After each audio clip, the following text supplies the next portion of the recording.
Hey, creepy crew. Another horror story is here, so hit that subscribe button and leave a like. And don't forget to comment. What time are you watching this? Now, get comfortable and let's begin. The idea of modeling had always intrigued me. I wasn't a professional by any means, but I had a decent portfolio and often posted in local groups for aspiring models. It was mostly small gigs, boutique brands, local photographers building their portfolios, nothing too serious. Then one day, a photographer reached out to me with an offer that was impossible to ignore. The pay was significantly higher than what I was used to seeing, several times my usual rate. He described the project as bold, yet stylishly avant-garde, something cutting-edge but still professional. I checked his work before responding. His online portfolio looked legitimate. Well-lit editorial shots, moody black and white portraits, even a few artistic nudes that were tastefully done. Nothing seemed amateurish or sketchy. He also had a decent social media presence, though not massive. There were comments from previous models, some of whom I recognized from the local scene. It reassured me enough to say yes. He sent me the address of the studio, which was located in a repurposed factory building. I wasn't too familiar with the area, but I knew it was one of those old industrial zones being converted into artsy spaces. I figured it made sense. Lots of photographers and artists like to use those kinds of places. The day of the shoot, I arrived just before sunset. The building was a bit run down, but that wasn't unusual. Some of the best studio spaces were in buildings that looked abandoned from the outside. The entrance was a heavy metal door, and when I knocked, he opened it almost immediately, as if he'd been waiting right there. He looked normal enough, mid-40s, thin, dressed casually in jeans and a dark hoodie. He greeted me with a polite smile and led me inside. The studio itself was modest. A large open space with scattered equipment, a couple of backdrop setups, and a couch pushed up against the far wall. It wasn't high-end, but it also wasn't a complete dump. Still in progress, he explained, gesturing to some unfinished sections of the space. Assistants should be here soon, but we can go over the concept while we wait. I nodded, setting my bag down. There was a makeup station in one corner, but no visible changing area. That struck me as a bit odd, but not alarming. Some studios were just bare bones like that. Here, he said, handing me a glass. I always offer my models something to relax before we start. Helps with the nerves. It was a cocktail, something pinkish red. I hesitated for a second, but didn't want to seem rude. He was paying me well, and I had seen professional photographers offer wine or champagne on set before. I took a sip. It was sweet, almost too sweet, but I didn't think much of it. We continued chatting about the shoot, about lighting setups, about poses. My head started to feel light. At first, I thought it was just nerves, or maybe I hadn't eaten enough beforehand, but within minutes, a strange weakness crept through my limbs. My vision blurred slightly, and my balance felt off. "Whoa," I muttered, setting the glass down. "I think I need a minute." He was already beside me, steadying me by the arm. "Happens sometimes," he said, guiding me toward the couch. "Just lie down for a second." I didn't have the strength to resist. My body felt heavy, my limbs sluggish. My mind struggled to process what was happening. The last thing I remember clearly was his hands adjusting a pillow beneath my head. When I regained awareness, I wasn't on the couch anymore. I woke up in a small, windowless room. The air was stale, carrying the faint scent of something metallic and unclean. My head throbbed, my mouth was dry, and my arms were behind me, wrists bound tightly together. Panic surged through me as I tried to move, only to realize that my ankles were also restrained. The floor beneath me was concrete, rough against my skin.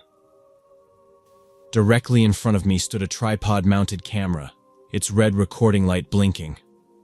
My clothes were gone. Instead, I was wearing something unfamiliar, a thin, lacy garment that barely covered me. I didn't recognize it. It wasn't mine. Footsteps. The door creaked open, and he stepped inside, holding a tablet in one hand. His face was calm, disturbingly so. He crouched down to my level, his voice even. "Here's the deal," he said. "You do what I say, and this doesn't have to get worse." I shook my head, my breath coming in shallow gasps. "What? Where?" My throat was dry, my voice barely audible. He held up the tablet and tapped the screen. Images appeared. Photos of me, unconscious on that couch, in compromising angles. He swiped again. More images. Worse ones. I couldn't remember them being taken.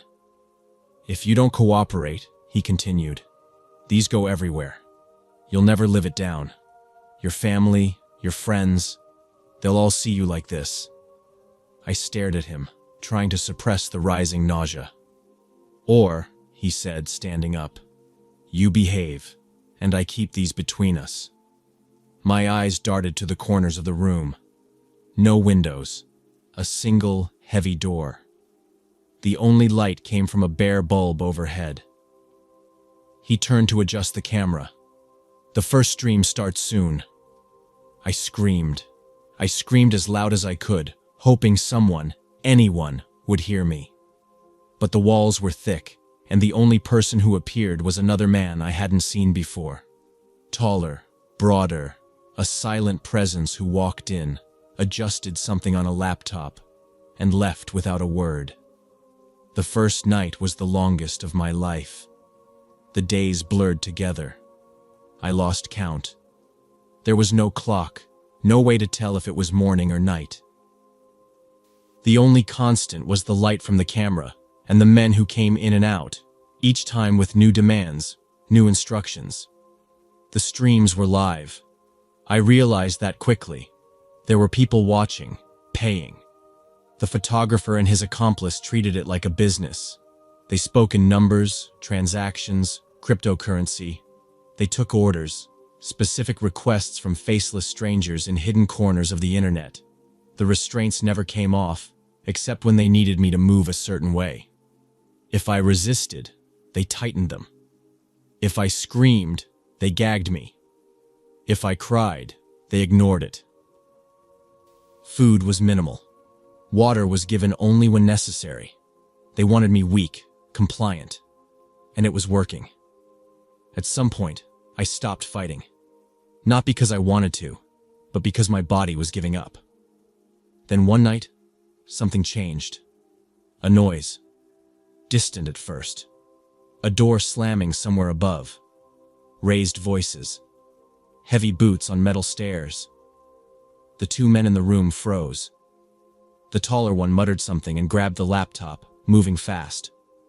The photographer cursed, his calm demeanor cracking for the first time. More noise. Closer now. A shout. Then a crash. Shit!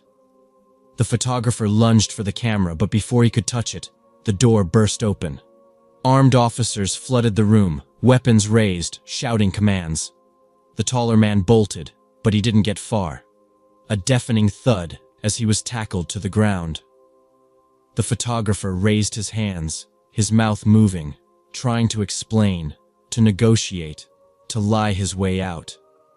I barely processed any of it. Hands reached for me, untying my wrists, wrapping something warm around my shoulders. Voices asked me questions, but I couldn't answer. My body shook, whether from relief or exhaustion, I didn't know. I was carried out, past the screens, the wires, the recording equipment, past the makeshift setup where my nightmare had been broadcasted to strangers. Outside, the night air hit my skin. I gasped for breath like I had been drowning.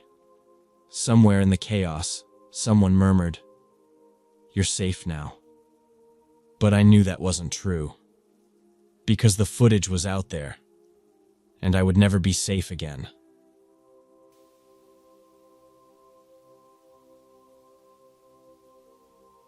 I knew him for years, ever since we went to school together and used to mess around building little homemade gadgets from whatever scraps we could find. He had this thing about old tech, like he couldn't just leave it alone. If he saw some busted radio or ancient computer at a flea market, he had to have it. Even after we got older and got real jobs, he never gave it up. Every couple of months, he'd call me to come help sort through boxes of parts he found online or at auctions. It was always some rare component that he swore would bring some dead piece of hardware back to life. A few days ago, he messaged me late at night, asking if I could come by and help look at something. He said he got an entire archive for almost nothing, just a random file dump someone was offloading. I figured it was more circuit diagrams or manuals for equipment no one used anymore. But when I got there, he was sitting in front of his monitor, scrolling through lines of text, and none of it made sense. It wasn't technical specs. It was lists, names, dates, locations, and a bunch of scrambled documents that looked like schematics, but they weren't for radios or computers. They were for weapons. Homemade, improvised weapons, blueprints that were half-coded in some shorthand I couldn't follow. He was all excited about it, like he'd stumbled onto some lost internet relic, but I told him it looked like bullshit. There's tons of fake dark web garbage floating around. People trying to scare each other with conspiracy crap. He didn't argue, but I could tell he wasn't letting it go. He kept clicking through the folders, zooming in on blurry images and cross-referencing the names with God knows what. I left after a couple hours, told him to get some sleep and stop chasing ghosts, but he was still at his desk when I walked out. His workspace was in one of those half-abandoned office buildings out in the suburbs, where they rent out rooms for dirt cheap to freelancers and weird hobbyists who need a place to dump their junk. The building was ugly, low concrete ceilings, water stains down the hallway walls, and flickering fluorescent lights in the stairwell. His room was packed, shelves overflowing with spare parts, half-assembled projects, and stacks of printed-out schematics. It always smelled like solder and old plastic. He spent almost every day there, hunting through auction sites and sketchy forums for anything rare. I told him more than once he should just stick to real suppliers, buy legit components, but he always said that took the fun out of it. He loved the hunt, digging through garbage to find treasure. Then he showed up at my place, middle of the night, looking like absolute hell. His hands were shaking, and he kept glancing at the windows like someone might be watching. He said someone called him, some blocked number, middle of the night. The guy didn't even say who he was, just told him to stop digging and to forget about the archive. My friend tried to play it off like some troll messing with him, but the way his voice shook, I knew he believed it was serious. He thought it was all tied to that folder. Said there was a chat log buried in there, encrypted but partially recovered, where people were talking about live shipments, components, materials, even names. He said it wasn't just old files, it was active. The people in that list were still around, and some of the components they were trading weren't exactly legal. He wanted to report it, but he was scared. He was convinced if he went to the cops, whoever was behind the files would know. I told him he was being paranoid, but when I offered to help sort through the files again, he shook his head. He said it was too late for that. Someone already knew he had them. We met up at this greasy little diner we used to hit back in the day, one of those places with sticky tables and cracked vinyl booths where the coffee tastes like burnt water. He looked even worse than before, dark circles under his eyes, kept turning his head like he was trying to watch the door without being obvious. I asked him what the hell was going on, and he finally admitted he'd been talking to someone. Not just anyone, some anonymous account from one of the forums he trawled for parts. This guy, or whoever it was, claimed they had exactly what he needed. Some rare military-grade microcontroller or processor, something my friend had been hunting for years. But there was a catch. The guy also claimed to know about the archive, said he could explain where it came from and why it was dumped online. My friend was hooked immediately. He couldn't help himself. He agreed to meet, cash in hand, to buy the parts and maybe get some answers. I told him flat out it was a terrible idea. This wasn't some swap meet in a parking lot. This was deep end, too many unknowns. But he brushed me off, said he'd be fine, said he'd keep his phone recording the whole time just in case something went down. He even joked that maybe he'd get to play hero, catch some shady arms dealer in the act. All I could do was sit there, stirring my coffee, trying to convince him not to go through with it. He promised to check in with me when it was done. If anything felt off, he'd walk away. That was the deal. I didn't like it, but what could I do? He was stubborn as hell, always had been. The night of the meeting, he texted me once. Just a pin drop for some run-down industrial lot on the edge of town, a place I wouldn't have gone near in daylight, let alone at night. He told me to stay by my phone, said if I didn't hear from him in an hour, I should come check. That was the last message I ever got from him.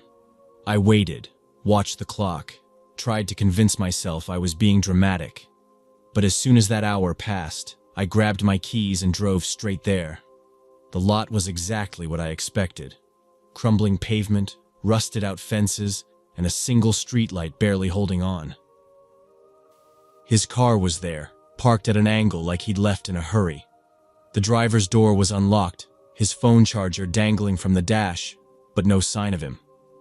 I walked the perimeter, checked between the buildings, calling his name low enough not to draw attention.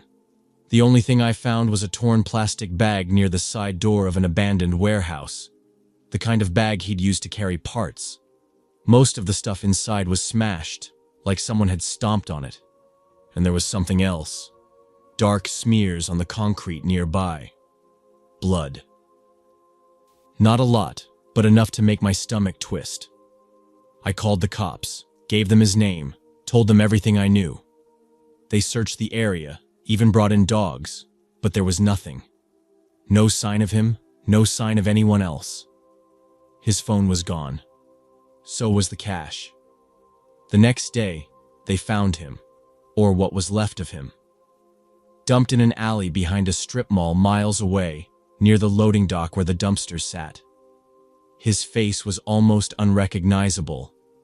Broken nose, bruises everywhere, and a deep gash across his forehead like someone had hit him with something heavy. His wallet was gone, so were his keys, but they didn't take his watch. That's how I knew it was him. The cops said it looked like a robbery gone wrong, but they didn't have any suspects. No cameras, no witnesses, just another body in another bad part of town. But I knew better. This wasn't random. A few weeks after the funeral, I got an email from a burner account. No message, just an attachment. A photo of his shirt, the same one he was wearing that night, soaked in blood and crumpled on the ground. Someone had taken it before the cops even found him. No explanation, no threats, just proof that someone out there wanted me to know they were still watching. I don't know what was in that archive, not completely. I don't know who killed him or why they went to so much trouble to cover their tracks. All I know is, someone decided he was a problem, and they made sure he wouldn't dig any deeper. I still have a copy of the files. I don't look at them anymore.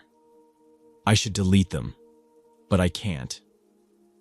Some nights, I just stare at the folder, wondering if whoever killed my friend is still out there, watching to see if I make the same mistake.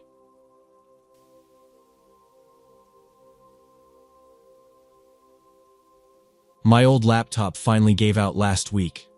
The screen had been flickering for months, the battery barely lasted 10 minutes, and then, one day, it just refused to turn on.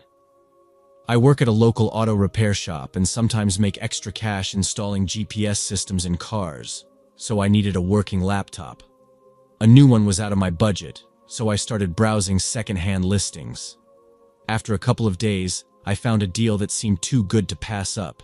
A relatively new model, decent specs, and way cheaper than similar listings.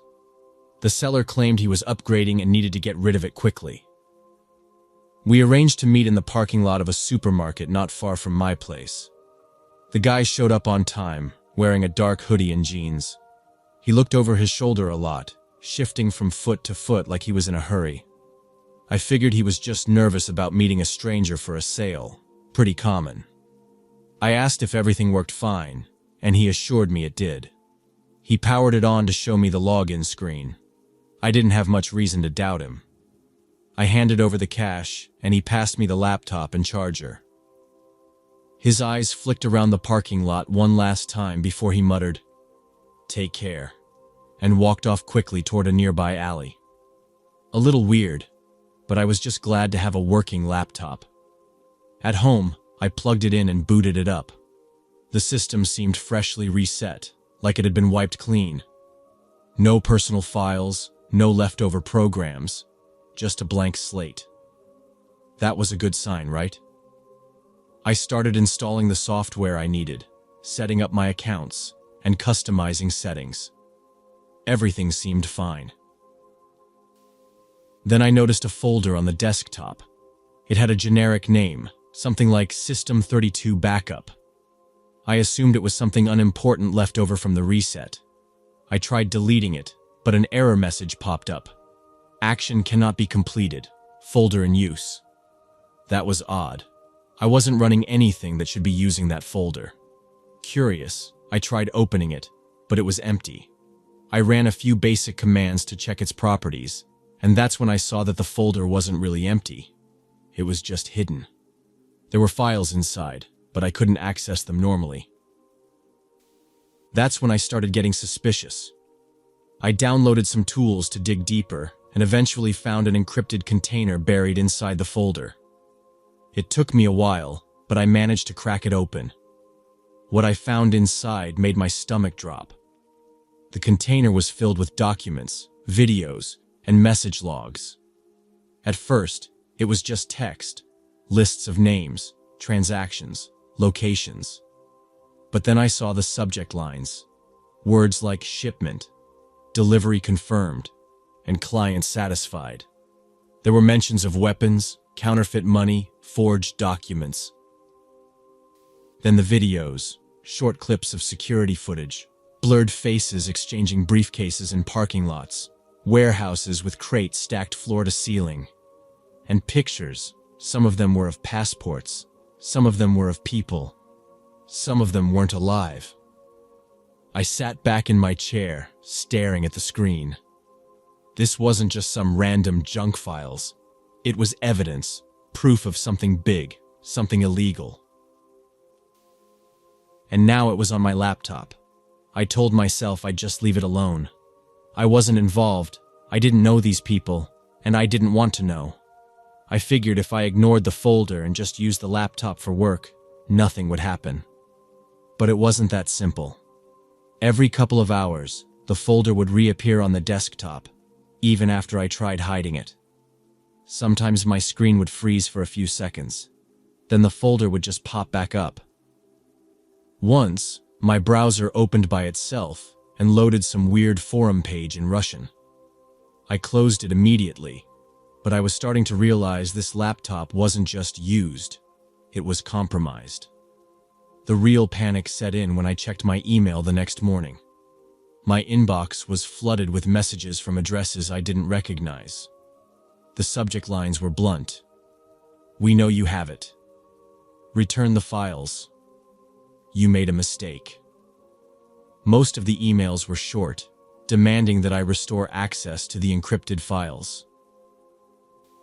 A few included screenshots. Some were of my browsing history, others were of my personal messages from WhatsApp and Telegram. They had access to everything. My accounts, my emails, even my banking app. I changed every password I could think of, wiped the laptop again, and disconnected it from Wi-Fi. It didn't matter. The emails kept coming, and the threats escalated. They said if I didn't comply, they'd leak all my personal data online, Everything from my ID to my banking history.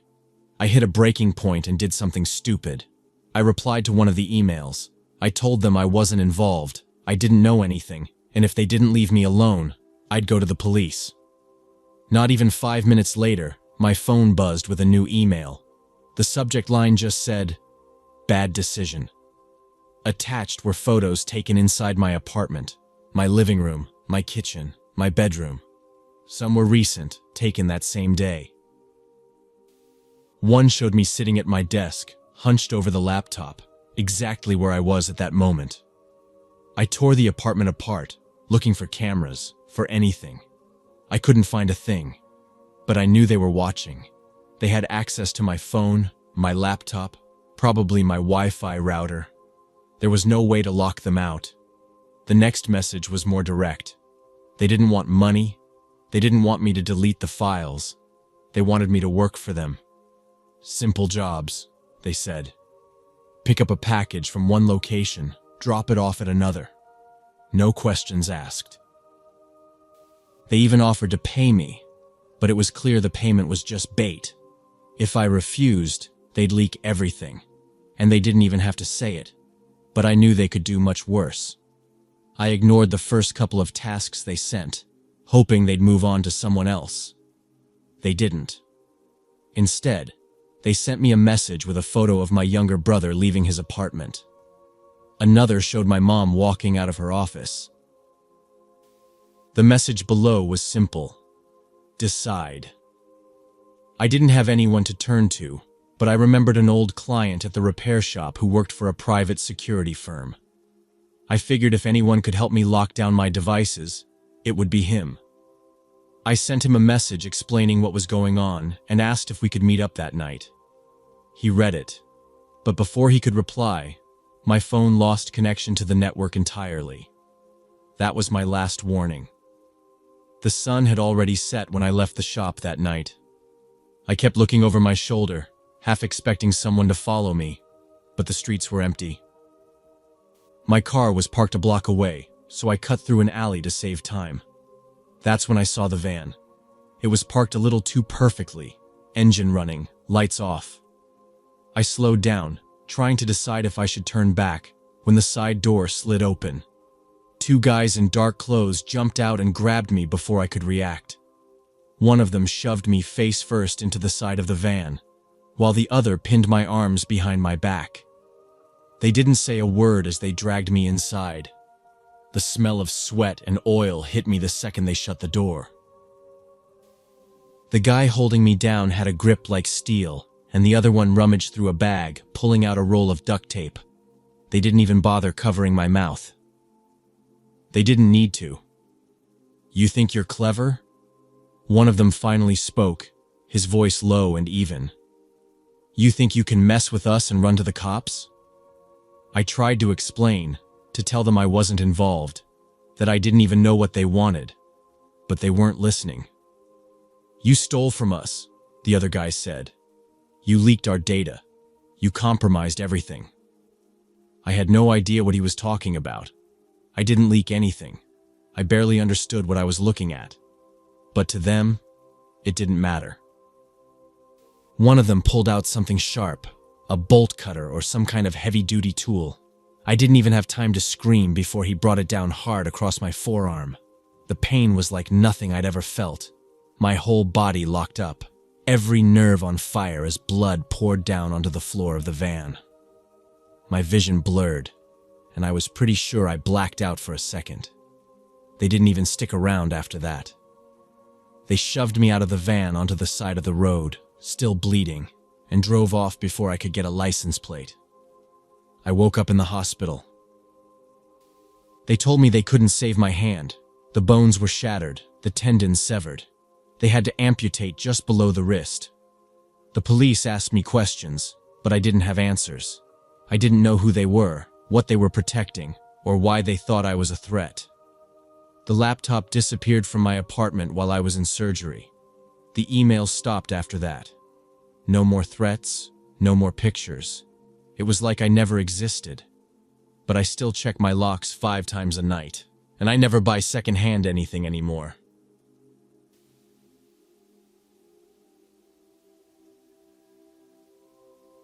We had been friends since school, and I trusted her completely. She was a talented IT specialist, always quick to figure out different programs. She had a way with technology that I never fully understood, but I never questioned it. One day, she asked me to install some software on my computer, something that supposedly improved online anonymity. She said it would help protect my privacy, that it was a useful tool to have. I didn't see a reason to refuse. She had always been the tech-savvy one between us, and I figured she knew what she was talking about. It seemed like a good idea, so I let her handle the installation. The process was quick, just a few minutes of typing commands I didn't understand. When she was done, she leaned back and said it was all set up. At first, nothing seemed different. My computer worked fine, and I went about my usual routine: emails, work, browsing. A few days later, I noticed that my system had slowed down a little. It wasn't anything drastic, just a slight lag when loading pages or opening programs. When I mentioned it to her, she reassured me immediately. "That's normal for extra encryption," she said, waving off my concern. "More security means more processing power." That made sense to me. I wasn't a tech expert, so I accepted her explanation without a second thought. If a bit of lag was the price of better privacy, I could live with it. A couple of weeks passed, and I started noticing some strange activity. Occasionally, I'd check my network logs out of curiosity, and I saw active sessions with unknown traffic. It didn't make sense to me. I wasn't running anything out of the ordinary. I asked her about it, and again, she had an explanation ready. "It's just part of the system routing traffic," she said. "It's nothing to worry about. Everything's under control."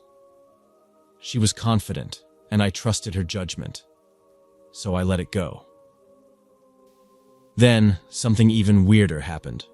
I started getting small deposits into my bank account from sources I didn't recognize. It wasn't much, just minor amounts, a few hundred here and there. I couldn't trace where they were coming from. At first, I thought it was some mistake, maybe a banking error. But when I brought it up with her, she didn't seem surprised.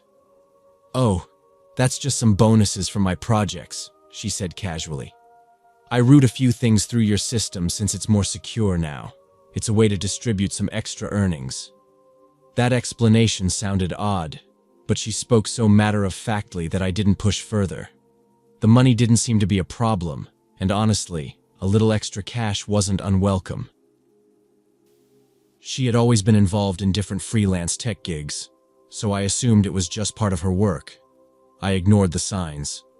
Through the first month, nothing really seemed off beyond those deposits and the occasional network blip. But then, I got a call that flipped everything upside down. It was the police. They asked me to come down to the station for a routine inquiry. The officer on the phone kept his tone polite, but there was something underneath it, like they already knew something I didn't. When I showed up, they didn't waste time. They told me that my IP address had been flagged for suspicious activity linked to darknet marketplaces, places I'd only vaguely heard of in news stories. They said my connection had been used to access illegal forums, some of them selling stolen credit card information, others moving far worse things: drugs, weapons, even fake IDs. They rattled off a list so long my mind couldn't keep up. I was stunned. I told them there had to be a mistake. I barely knew how to use a VPN, let alone access the darknet. I showed them my emails, my work logs, my browsing history. It didn't matter. The logs didn't match up with my story. As far as they were concerned, my internet connection was the origin point, and that made me their primary suspect. The moment I left the station, I called her. I wasn't even thinking straight. I just needed someone to help make sense of it. At first, she didn't pick up. That wasn't like her. Usually, she'd answer on the first ring, especially if I said it was urgent. I called again, and again. Finally, after the fifth try, she answered. Her voice was off, tight, like she was somewhere she couldn't talk openly. When I told her what was going on, she got quiet. Not shocked, not confused, just quiet. Then she said she'd call me back. Except she didn't. After that, she stopped replying to my texts, my calls, everything. She just disappeared. The next day, the police showed up at my apartment with a warrant. They confiscated my computer, my hard drives, even my phone. I stood there helpless, watching them pack up my life into plastic evidence bags. They didn't say much, just that everything would be analyzed as part of the investigation. I asked if I was being charged. They didn't answer directly, just told me to expect further contact. It took days to piece together what had actually happened. The software she installed, it wasn't just for privacy. It was a proxy server, routing traffic through my connection. Everything she, or whoever she was working with, did online got funneled through my IP address. Every illegal deal, every transfer, every login to those markets, it all pointed back to me. Those bonuses I'd been getting, they weren't bonuses. They were laundering payments. Every deposit was tied to some piece of the operation, disguised as innocent transfers, feeding directly into my account to make it look like I was in on the whole thing. On paper, I was part of the network. In reality, I was just the idiot who let it all happen under his nose. It got worse when they dug into the registration records. She'd been smart. Every account, every registration for the software, every service linked to it had my name on it. My email, my home address, even my phone number. It was like I'd signed up for everything myself, except I never touched a thing. The police didn't care. All they saw was my name all over a string of illegal operations. Neighbors started looking at me differently. A couple of them stopped saying hello when we passed in the hall. One woman, who used to chat with me when walking her dog, started crossing the street when she saw me outside. Rumors spread fast. Hacker, scammer, darknet freak. I didn't even know half the terms they were throwing around, but they stuck. She never came back. No apology, no explanation, no face-to-face confrontation. She just vanished. Disconnected her number, wiped her accounts, like she never existed. All her social media, her email addresses, even the shared folders we used to store old photos, gone overnight. The police couldn't track her down either. It was like she planned her exit months in advance. They kept me under investigation, though. Even now, technically, I'm still a suspect. The case is open, but without her or any new leads, I'm just the convenient face for everything they found. Work cut me off almost immediately. My boss said they couldn't risk reputational damage, even though I hadn't been formally charged. My accounts were frozen pending the investigation, and I burned through my savings trying to cover legal fees. Friends, what few I had left, drifted away. Most didn't even ask for my side of the story. They just assumed the headlines were true. Now it's just me, my lawyer, and a stack of paperwork that keeps growing. Every day, I wait for some breakthrough. A call from the cops saying they caught her, or even just proof that clears my name. But it never comes. All because I trusted her. All because I thought we were friends. That's all it took to lose everything.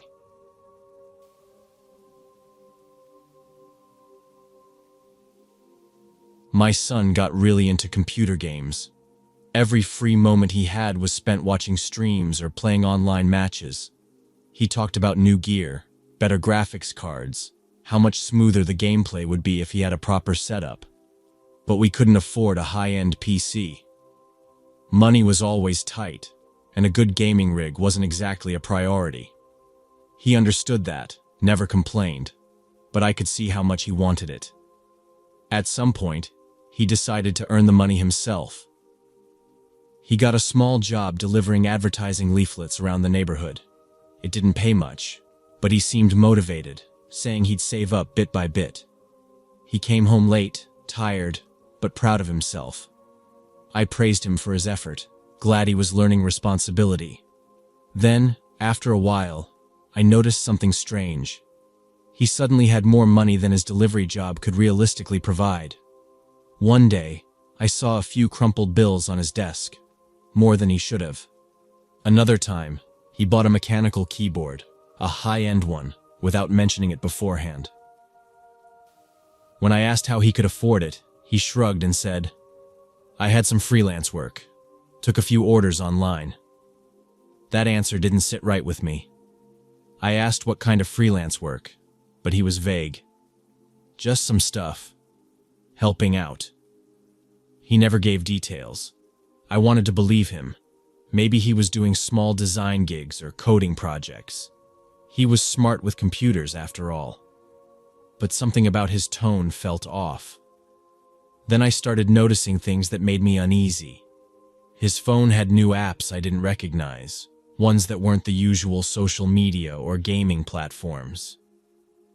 The icons were generic, the names unfamiliar. When I asked about them, he told me they were for clients. He acted like it was nothing, but I caught the way his fingers tightened around his phone. The way he turned the screen slightly away from me. I didn't push too hard. I told myself he was just being a typical teenager, wanting privacy, not interested in explaining things to his mother. Maybe I was overthinking it. Maybe I was just being paranoid. But sometimes, I could tell he was anxious. Small things, checking his phone too often, looking over his shoulder when he left the house. One night, as I passed his room, I heard him talking on the phone in a hushed voice. I couldn't make out the words, but his tone was tense, clipped. When I knocked on his door, he went silent for a second, then said quickly, "Yeah, I'll take care of it," before hanging up. When I walked in, he was already typing something on his laptop, pretending to be focused on a game. I hesitated, watching him. He looked up and forced a smile. "Just playing," he said. I wanted to believe him. I really did. One evening, he said he was heading out to drop off a package. He made it sound casual, like it was just part of some gig.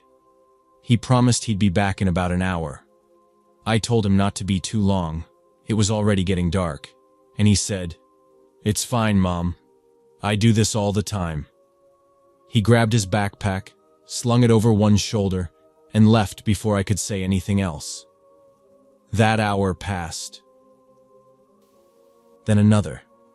I texted him, no reply. I called. It rang a few times, then went to voicemail. I told myself he probably ran into some friends or lost track of time, but there was this gnawing in my stomach I couldn't shake. By midnight, I was calling anyone who might know where he was. Classmates, his gaming friends, even a couple of parents I barely knew. No one had heard from him. By morning, I couldn't wait any longer. I went to the police. I felt ridiculous at first, like maybe I was overreacting. But his bed was empty, his phone still silent. I handed them a recent photo, gave them his name, his height, what he was wearing, and they told me they'd file a report. But it's not unusual for teenagers to disappear for a night. I knew my son. He wasn't like that. Later that afternoon, an officer called back. They'd found a backpack down by the river, near one of the piers. It was his. I knew it before they even asked me to come in and confirm. His school ID was inside, along with his phone. Screen cracked, battery dead. They were still searching the area. Hours passed. Then the call came. They'd found a body floating near the pier, tangled in some debris. It was him. The world collapsed under me in that moment. But the nightmare wasn't even close to over. The investigation started almost immediately. They needed to piece together where he'd been, who he'd met, and why he ended up in the water. I gave them his laptop, his phone, anything that might help. The more they dug, the worse it got. They found encrypted messages on his phone, sent through anonymous apps I'd never heard of. The conversations were short, filled with instructions, addresses, package details, payment confirmations. It became clear my son had been running deliveries, not for a delivery service, but for someone in the shadows. Someone paying him to move packages without asking questions. He was smart, but not experienced enough to cover his tracks completely. The police traced parts of his online activity to hidden forums, the kind that exist below the surface, where cash deals are made for things no one talks about in daylight. He was doing it for money, for his gaming PC, for something he thought was harmless. Maybe he even convinced himself it was nothing dangerous, just packages, nothing more. But something went wrong. The timeline got clearer as they pieced it together. That last delivery, the one he left for, was different. He met someone, handed off the package, but this time, they didn't just take it and leave. There was no argument, no signs of a struggle. They knew exactly what they were doing. A quick, clean elimination. He was found with no defensive wounds, no broken bones, just water in his lungs and a faint mark around his neck. A plastic zip tie, they said. Quick and silent. The worst part was knowing it wasn't random. Whoever he was working for, they didn't leave loose ends. Maybe he saw something he wasn't supposed to. Maybe he asked the wrong question. Or maybe they just decided they couldn't risk trusting a teenage boy to keep quiet. His online accounts were wiped within hours of his death. Every message thread, every login history, every trace of the people he'd been talking to. The police tried to follow the breadcrumbs, but every lead went cold. The people behind it were professionals. They knew how to vanish. In the end, there was no arrest, no real closure. Just silence. I sat in my son's room, surrounded by the pieces of his life. His old gaming headset, his notebooks filled with sketches for the custom PC he wanted to build. All of it frozen, unfinished. I go over it again and again in my mind.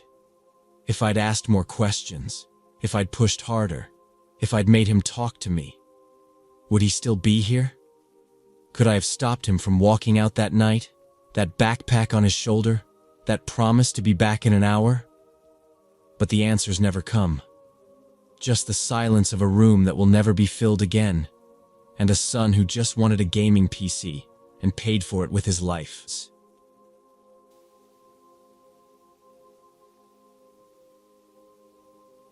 A couple of months ago, I was looking for some new software to mess around with for a streaming app I was working on.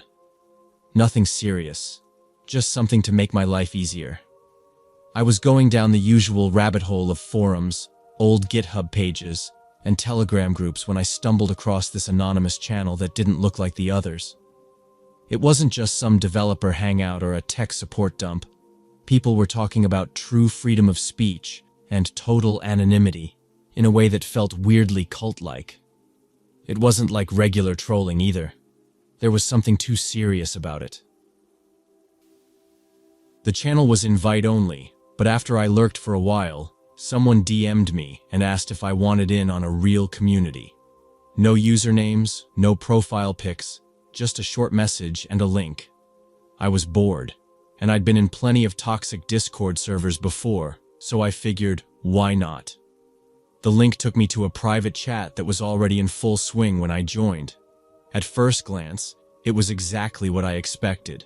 Wall-to-wall insults, edgy jokes, and people trying way too hard to one-up each other with how offensive they could be. The chat was flooded with trash memes, random links, and weird low-quality videos that were either pranks or just plain stupid.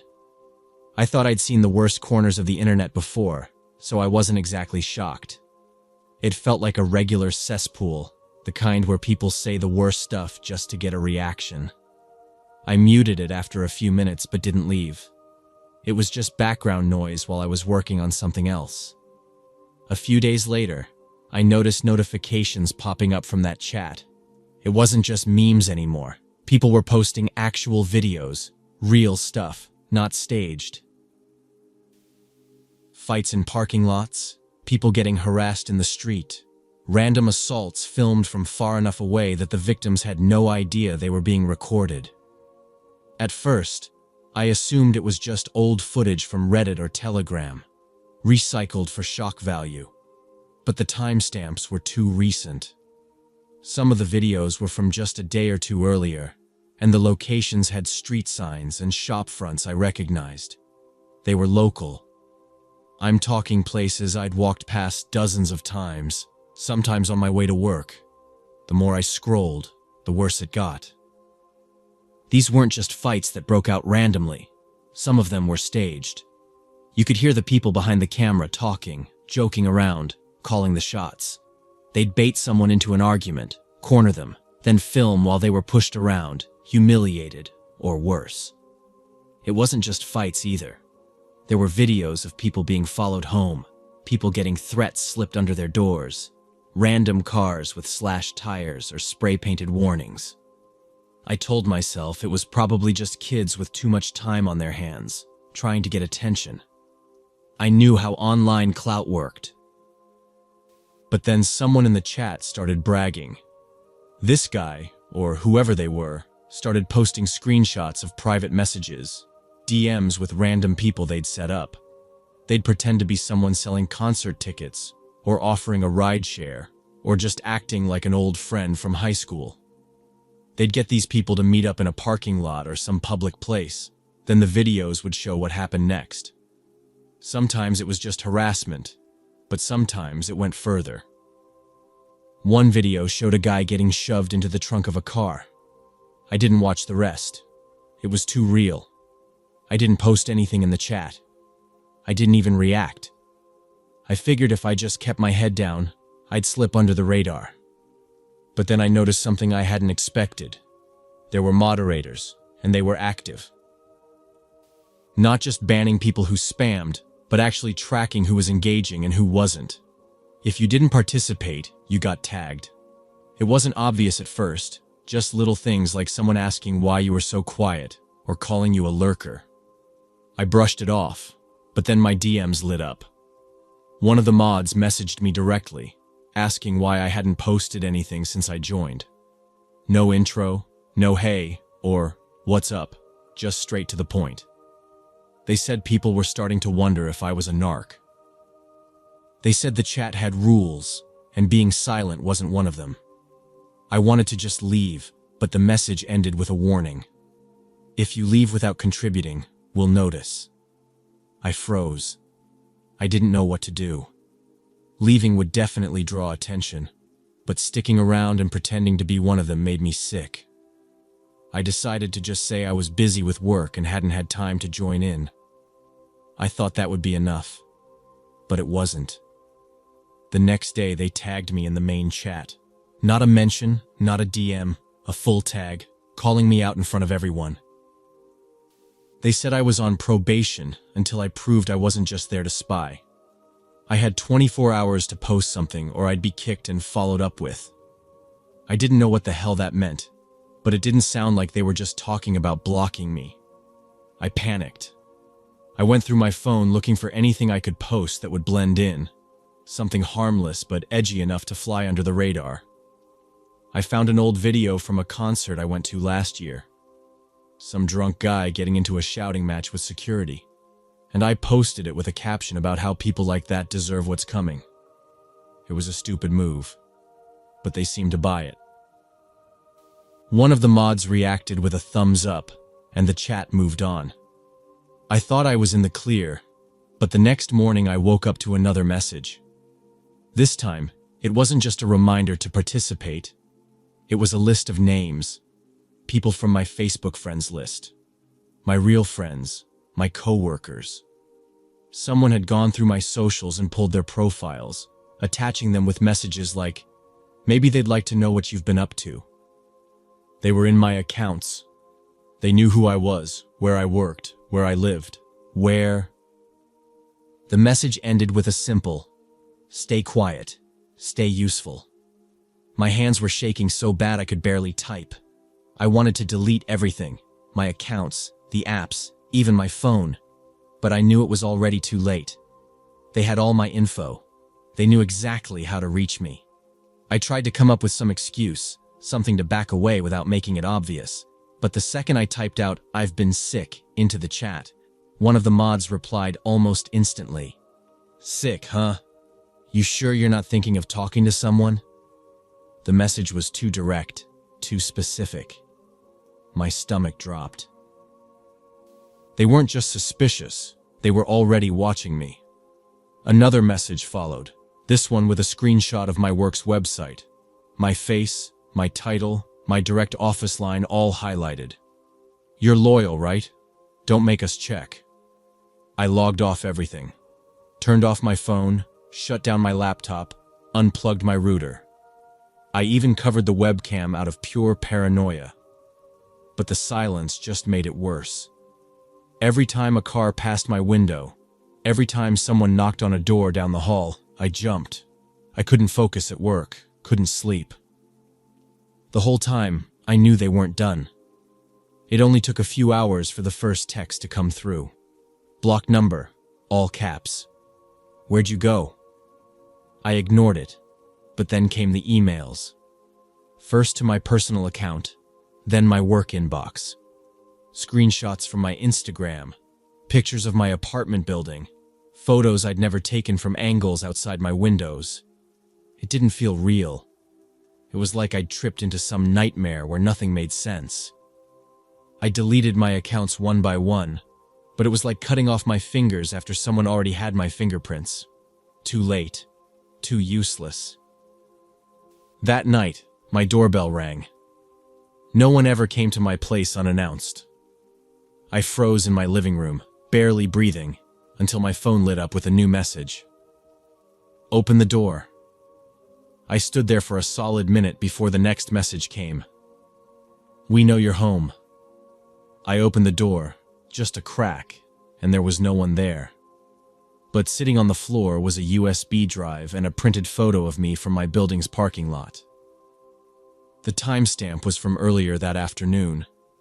I knew running wouldn't help, but I still packed a bag. I wasn't even thinking about where I'd go. I just needed out. I called out sick the next day and booked a motel 2 towns over. Burner phone, cash only. I didn't tell anyone. I thought if I could just vanish for a few days, they'd get bored. But that first night in the motel, someone slid an envelope under the door. Inside was a photo of my car in the motel lot, and a note. "Come back. We're not done." When I finally went home, it was like stepping into my own funeral. I sat on my couch, phone off, lights off, just waiting. It was only a matter of time. The next few days were quiet, but the silence felt wrong, like the pause before something shatters. Then, on my way back from work, I noticed a car I didn't recognize following me. Not tailgating, not obvious, just staying close enough that I couldn't pretend it was a coincidence. They followed me for blocks, past my usual turn, all the way to a side street I didn't even mean to take. When I stopped at a light, they pulled up beside me, windows tinted so dark I couldn't see anything. I turned off early, sped home, parked in the garage instead of the lot. My phone buzzed the second I locked my front door. "Next time, don't run." That was the last message before they made their move. The next night, walking back from a late shift, I felt it. That slow, creeping certainty that someone was behind me, matching my pace, too quiet for normal footsteps. I cut through an alley, hoping they wouldn't follow, but they did. They didn't even hide it anymore. I barely made it to my building before someone grabbed me from behind, yanked me into a black sedan parked right at the curb. No one saw, no one came out to help. They knew exactly how fast and clean they had to be. I woke up in a room, bare, concrete, some kind of storage unit or basement. 4 men, all in black masks, sitting across from me. One of them held up a phone and pressed play. It was a live feed of my apartment door. Someone was inside, filming from my own living room. "We gave you a choice," one of them said. "Now you work for us." They gave me a simple job. Find someone random, beat them on camera, and send the footage to the chat. No mask, no excuses, just full face, clear ID. A loyalty test. If I didn't, they'd send someone else to my place, and they wouldn't stop at just breaking in. I tried to stall, said I needed time to find someone. They gave me a deadline, 24 hours. They dumped me back near my work, no phone, no wallet, just a burner with their number already saved. I didn't even get the full 24. That night, they sent a clip, my coworker, the one who sat 2 desks down from me, leaving the office. They knew my shift, my friends, my routines. There was no out. I picked someone random, a guy standing at a bus stop, too distracted on his phone to notice me walking up. I didn't even say anything, just swung a pipe into his ribs and kept going until I was sure they'd gotten enough footage. His screaming still plays in my head like a ringtone. I sent the video and waited. No reply, just silence. The next morning, they left me another package outside my door. A video file, me, from the moment I first joined the chat to the second I left the basement. Every message, every face, every crime I'd just committed. My whole life, wrapped up in proof. I thought they were done with me after that, but they had one last lesson to teach. That night, they came back. I opened my door to the same 4 masked men. They didn't say anything. They just started swinging. Fists, boots, whatever they had, until I couldn't stand, couldn't crawl. They didn't stop until they thought I was dead. Somehow, I lived. Some homeless guys found me in the alley, barely breathing, and called an ambulance. I didn't talk to the cops. I didn't tell the hospital anything. What would I even say? That I got too curious and ended up on someone's blacklist? I moved right after I got out. New city, new job, new name. Doesn't matter. They'll always know where to find me. They don't need to threaten me anymore. I know what happens if I talk. They already showed me.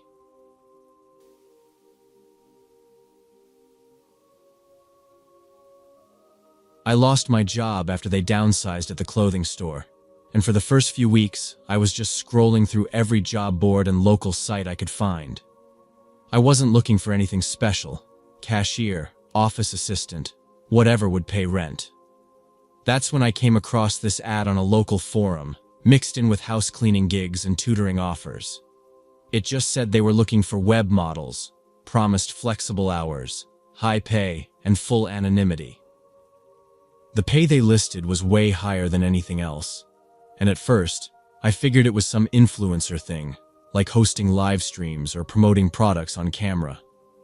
The description didn't mention anything adult, so I didn't think much of it. I messaged the contact listed, and within a few hours, someone replied. They didn't give their name, just said they were the site manager, and asked if I had any experience streaming or doing webcam work. I told them no, but I was comfortable on camera and could talk easily to people. They seemed fine with that. They told me they had a fully equipped studio space, so I wouldn't need any gear or technical know-how. They'd handle all of that. No upfront costs, no catch, just show up, follow their instructions, and I'd get paid the same day. I asked a few times if it was adult work, and they were super vague. Just said the content was customizable to my comfort level, and varied depending on client preferences. It felt a little shady, but after my third late rent notice, I couldn't be picky. I agreed to come by the next day for a trial shift. The building was in one of those industrial areas on the edge of town, where all the warehouses and storage units are. The entrance was tucked between a vape wholesaler and some auto parts shop, just a plain metal door with no sign. Inside, it was smaller than I expected. One room split into a few sections with cheap curtains and dividers. There was a little makeup table with mismatched lights, a narrow platform they called a stage, and a few webcams mounted at different angles. The walls were painted black, and everything smelled faintly of cheap vanilla air freshener trying to cover up something musty.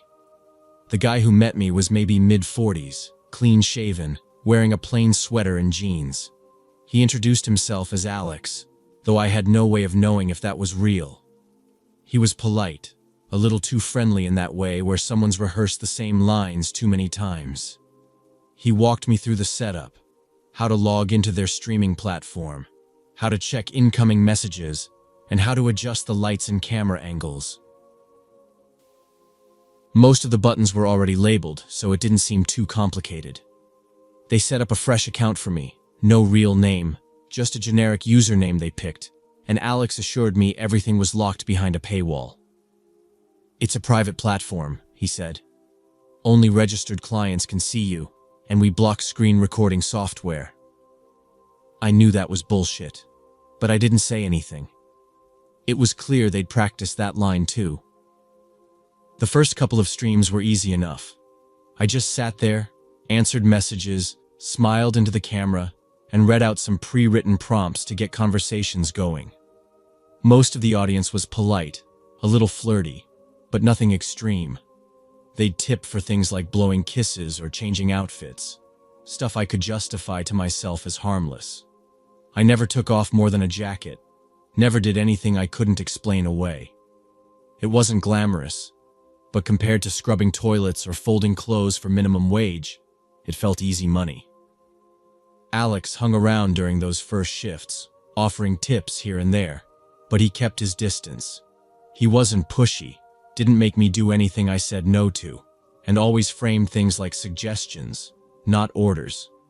When I asked about payments, they transferred my earnings directly at the end of each session. Not a fortune, but enough that I kept coming back. By the end of the first week, I'd gotten comfortable enough to stop overthinking everything. I'd show up, do my hair and makeup in the little corner mirror, sit in front of the camera, and just play along. Most clients were regulars who liked chatting more than anything. A few asked for private shows, but Alex always said I could refuse those if I wasn't comfortable. He said all the right things, but even then, something about the way he lingered at the edge of the room made my skin crawl. The first sign something was off came during my third or fourth shift. I was halfway through a stream when a private message popped up from someone whose username was just a string of numbers. It was blunt, asking for a strip show, offering triple my usual rate if I said yes. I ignored it, but the requests kept coming, more frequent and more direct. Alex noticed, leaned over my shoulder and said, "You don't have to, but private clients pay way better." I said no. He didn't push. But from that point on, every shift felt different. The next time I logged in, there were new rules. Certain clients got priority. Their messages went straight to the top of my feed, and some of them weren't using the normal chat system. They were coming in through some backdoor access Alex never explained. Those messages were nastier, more demanding. They asked for stuff I wasn't okay with, taking off specific pieces of clothing, holding certain poses, using props I hadn't seen before. Alex kept saying I could refuse, but every time I said no, my pay dropped. When I asked about it, he gave this practice speech about client satisfaction metrics and how the platform rewarded engagement. It was all corporate-sounding nonsense, but the message was clear. If I didn't play along, I wouldn't make anything. At first, I set hard limits. No nudity, no touching myself. Nothing I wouldn't be okay with showing up on the internet someday. But the longer I worked, the more those limits blurred. Some nights I'd log off, close my laptop, and just sit there staring at the wall, trying to convince myself none of it mattered. What finally made me stop was a request that came through one night from a user with no profile picture and no visible account history. They asked for something so specific, the exact outfit I'd worn my first day, the same hair and makeup. It felt personal, like they'd been watching me from the start. I didn't reply. The next day, Alex told me that client was one of our top spenders, and it was important to keep them happy. That's when I realized it didn't matter what I was comfortable with. My face, my body, my voice, they were already on file somewhere. Whether I stayed or quit, someone out there already had enough to blackmail me if they wanted to. The next time I walked into the studio, the cameras were already on, and Alex was waiting with a new contract in hand. The contract was shorter than I expected, just a single page with vague language about exclusive content rights and preferred client privileges.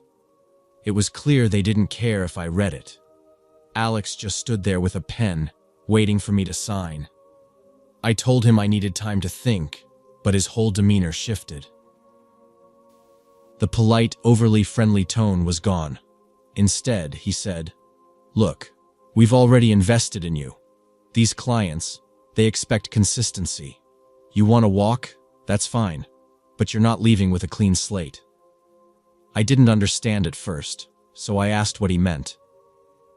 He just said, "We've got footage, enough to make your life hell if you decide to screw us over."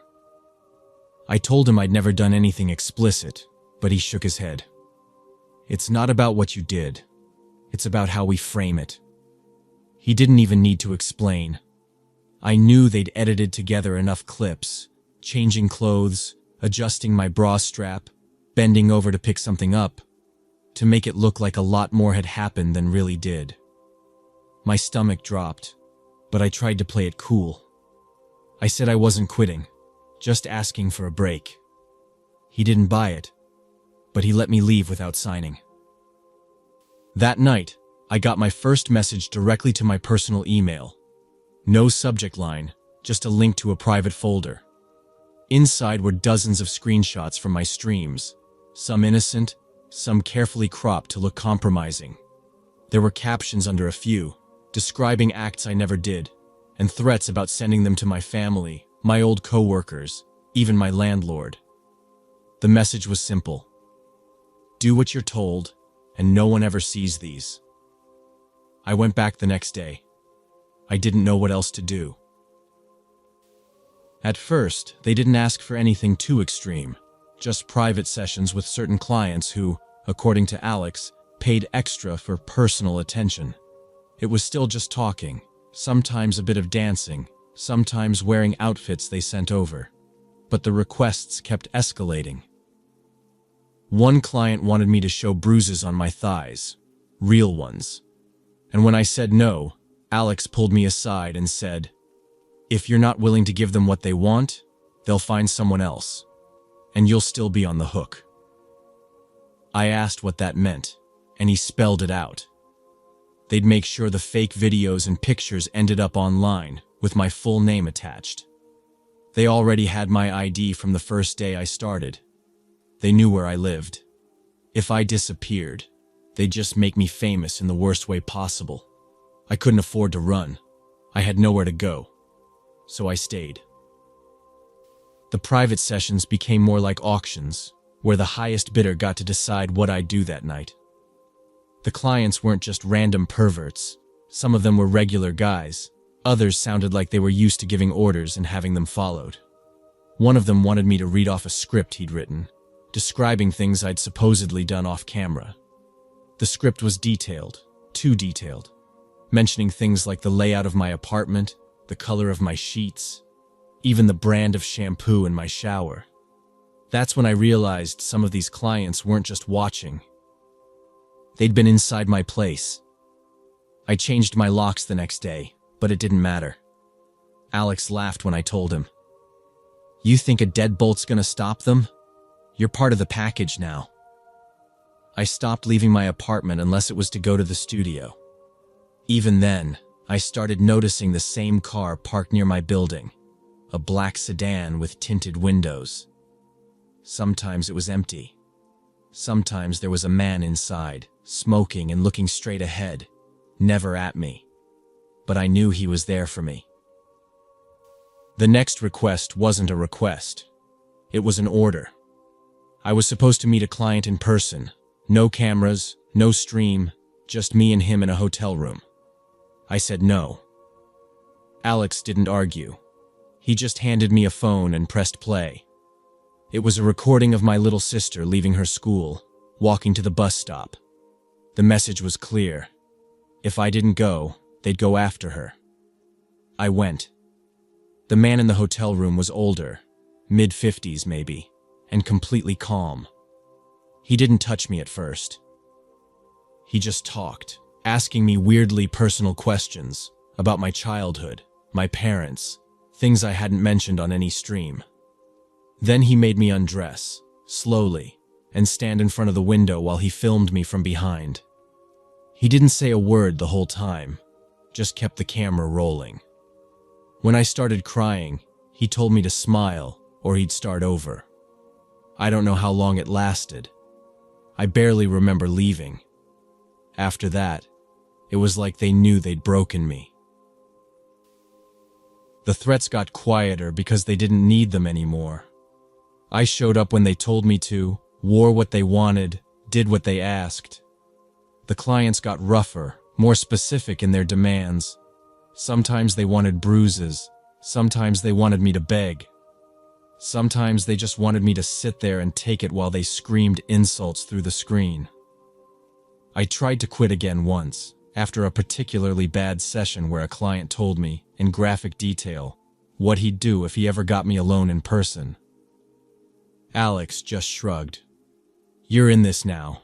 There's no out." The only reason any of this stopped was because of the neighbors. The building where the studio was had thin walls, and apparently someone in the unit next door started noticing how many men were coming and going at all hours. They called the cops, thinking it was some kind of illegal poker room or drug den. When the raid happened, they found me and 2 other girls locked in a back room, waiting for our next appointments. Alex and the others were gone. They'd cleared out the computers, the cash, everything.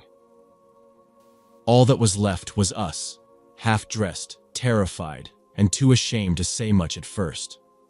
I gave my statement, told them everything I knew. They listened, but they also made it clear this was bigger than Alex. These setups, the studios, the blackmail, the clients, they were part of something way larger.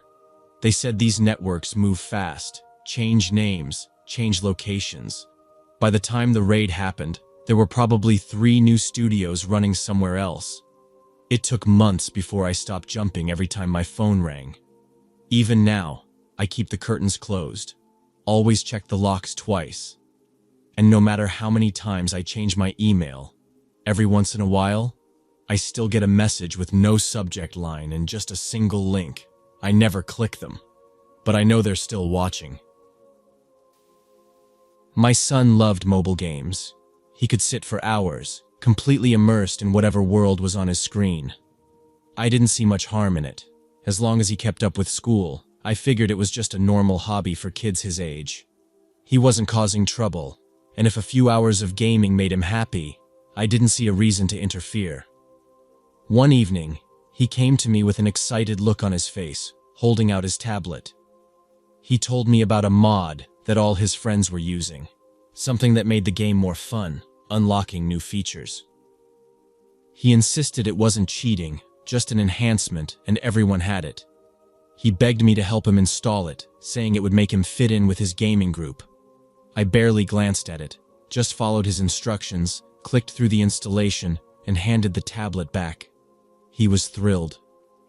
At the time, I didn't think twice about it. If I had paid more attention, maybe I would have noticed something strange, something off about the file. Maybe I would have asked where exactly he got the link.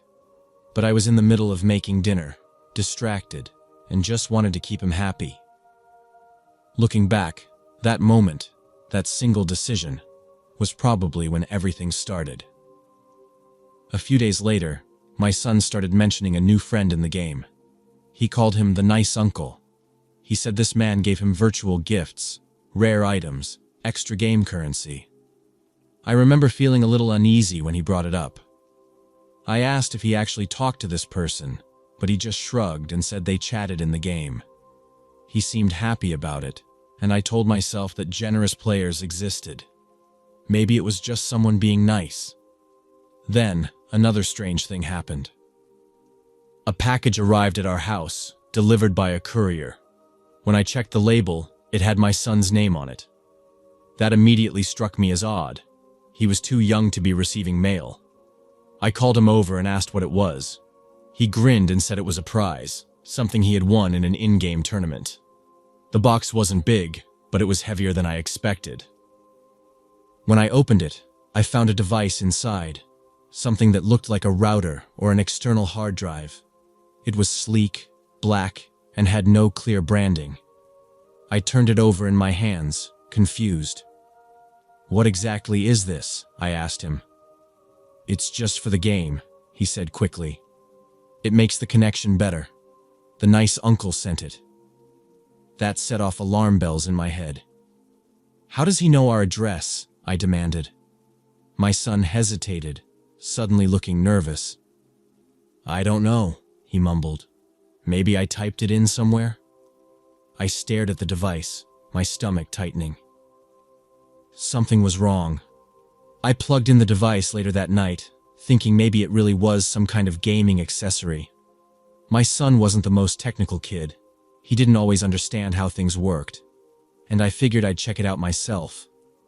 It connected easily to our router, just like any other piece of equipment.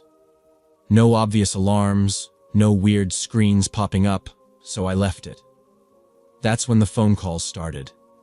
The first one came just after midnight. Unknown number, no voicemail. I ignored it. Then it happened again the next day, and the day after that. Always silent, always from different numbers, never leaving a message. At first, I thought it was spam, but there was something too consistent about the timing. It felt deliberate, like someone checking if I'd answer.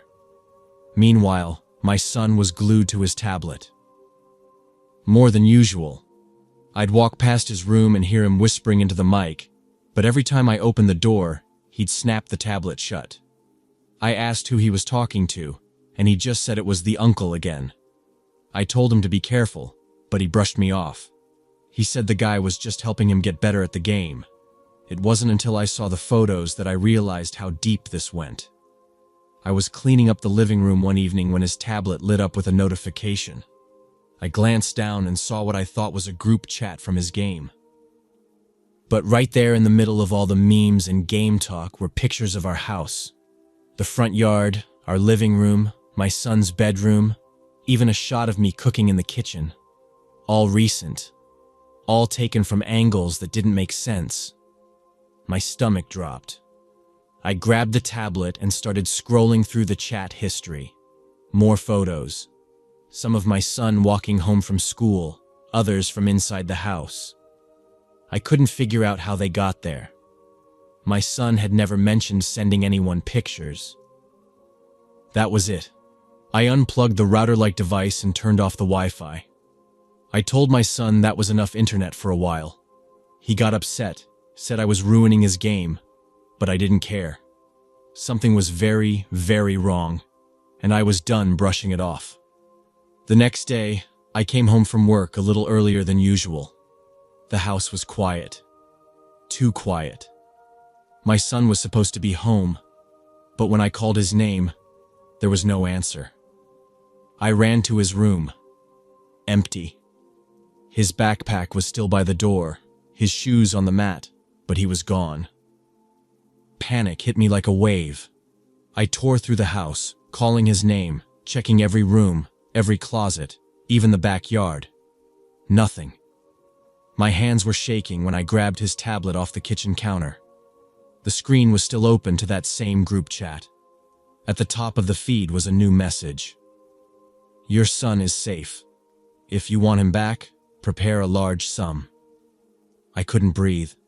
My fingers fumbled trying to call 911. When the dispatcher answered, my voice barely worked, but I forced myself to explain everything. How I downloaded some mod, how this uncle had wormed his way into my son's trust, how the photos started appearing, how my son was just gone. The police arrived fast. They took his tablet, my phone, even the strange device I'd unplugged. They asked about every detail, when the game started, what the uncle's username was, how long the photos had been appearing. I could barely keep my thoughts straight. All I could think about was my son, out there somewhere with God knows who. The messages kept coming, even after the police were there. Always through the same app, always short. They wanted money and cryptocurrency, nothing traceable. They gave no proof of life, no video or photos, just vague threats about what would happen if I didn't pay. The police said they were working with cybercrime specialists, but I could tell they didn't have much to go on. Whoever these people were, they knew how to cover their tracks. They'd gotten into our network so easily, through that stupid device I'd plugged in without thinking, and now they were using it to keep tabs on everything we did. Days passed. Every second felt like my chest was being crushed in a vice. The police searched the neighborhood, traced delivery records, and followed every lead they could find, but nothing led to my son.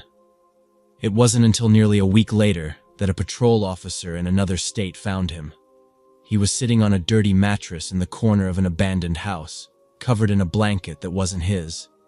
He was pale, shaking, and refused to speak.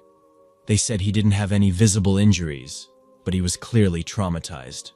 Whoever took him had vanished, leaving him there like a discarded object. The only clue they left behind was a small camera hidden in a vent, still recording when the officers arrived. The footage showed a man wearing a ski mask, pacing the room, talking to my son in a low, quiet voice. The sound cut out, but from the body language alone, it was clear the man was making threats. My son just sat there, too scared to move. The investigators told me later that the whole scheme was shockingly simple. That mod I installed? It opened a back door to our entire network. They tracked our IP, mapped our routines, and monitored every camera in the house. They knew when we were home, when we weren't, even which rooms we spent the most time in. They used the game to lure my son in, groom him until he trusted them, and then they walked right in and took him. The police said these kinds of groups operate like well-oiled machines. They target kids who seem isolated or eager to make friends, and they exploit that trust until the kids feel like they owe them. My son never stood a chance.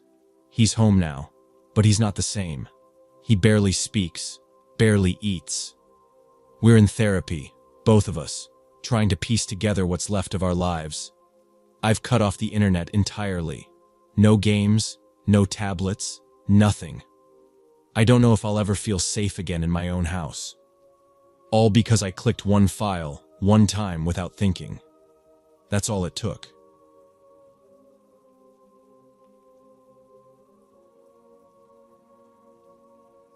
My neighbor was always into fireworks, like to the point where it felt like his whole personality revolved around blowing things up in the sky. Every holiday, New Year's, 4th of July, even random weekends, he'd set up these elaborate backyard shows.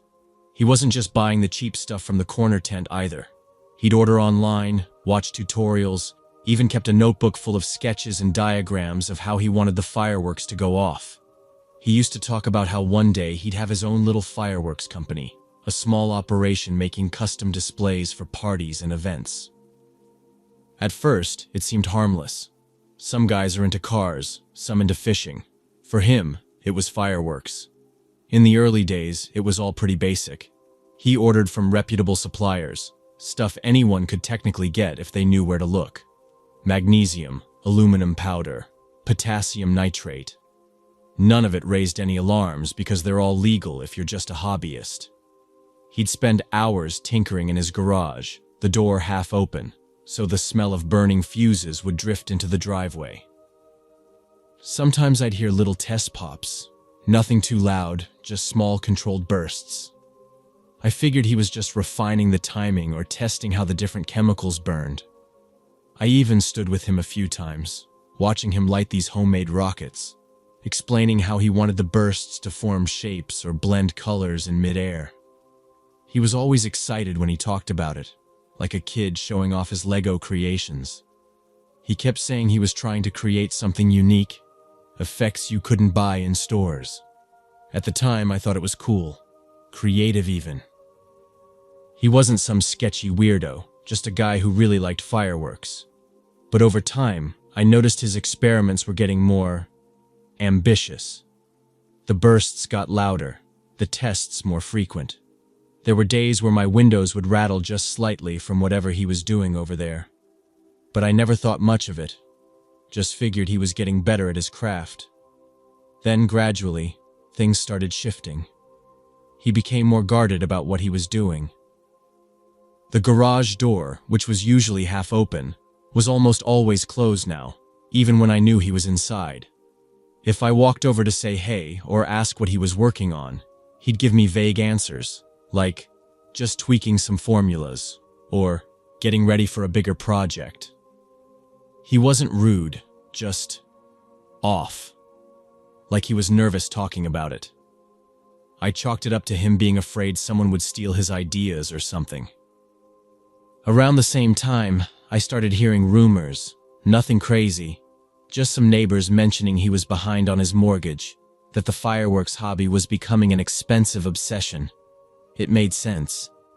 Every time I saw delivery trucks dropping off packages, they were hauling big, heavy boxes to his garage, and not the kind of stuff you get from Amazon.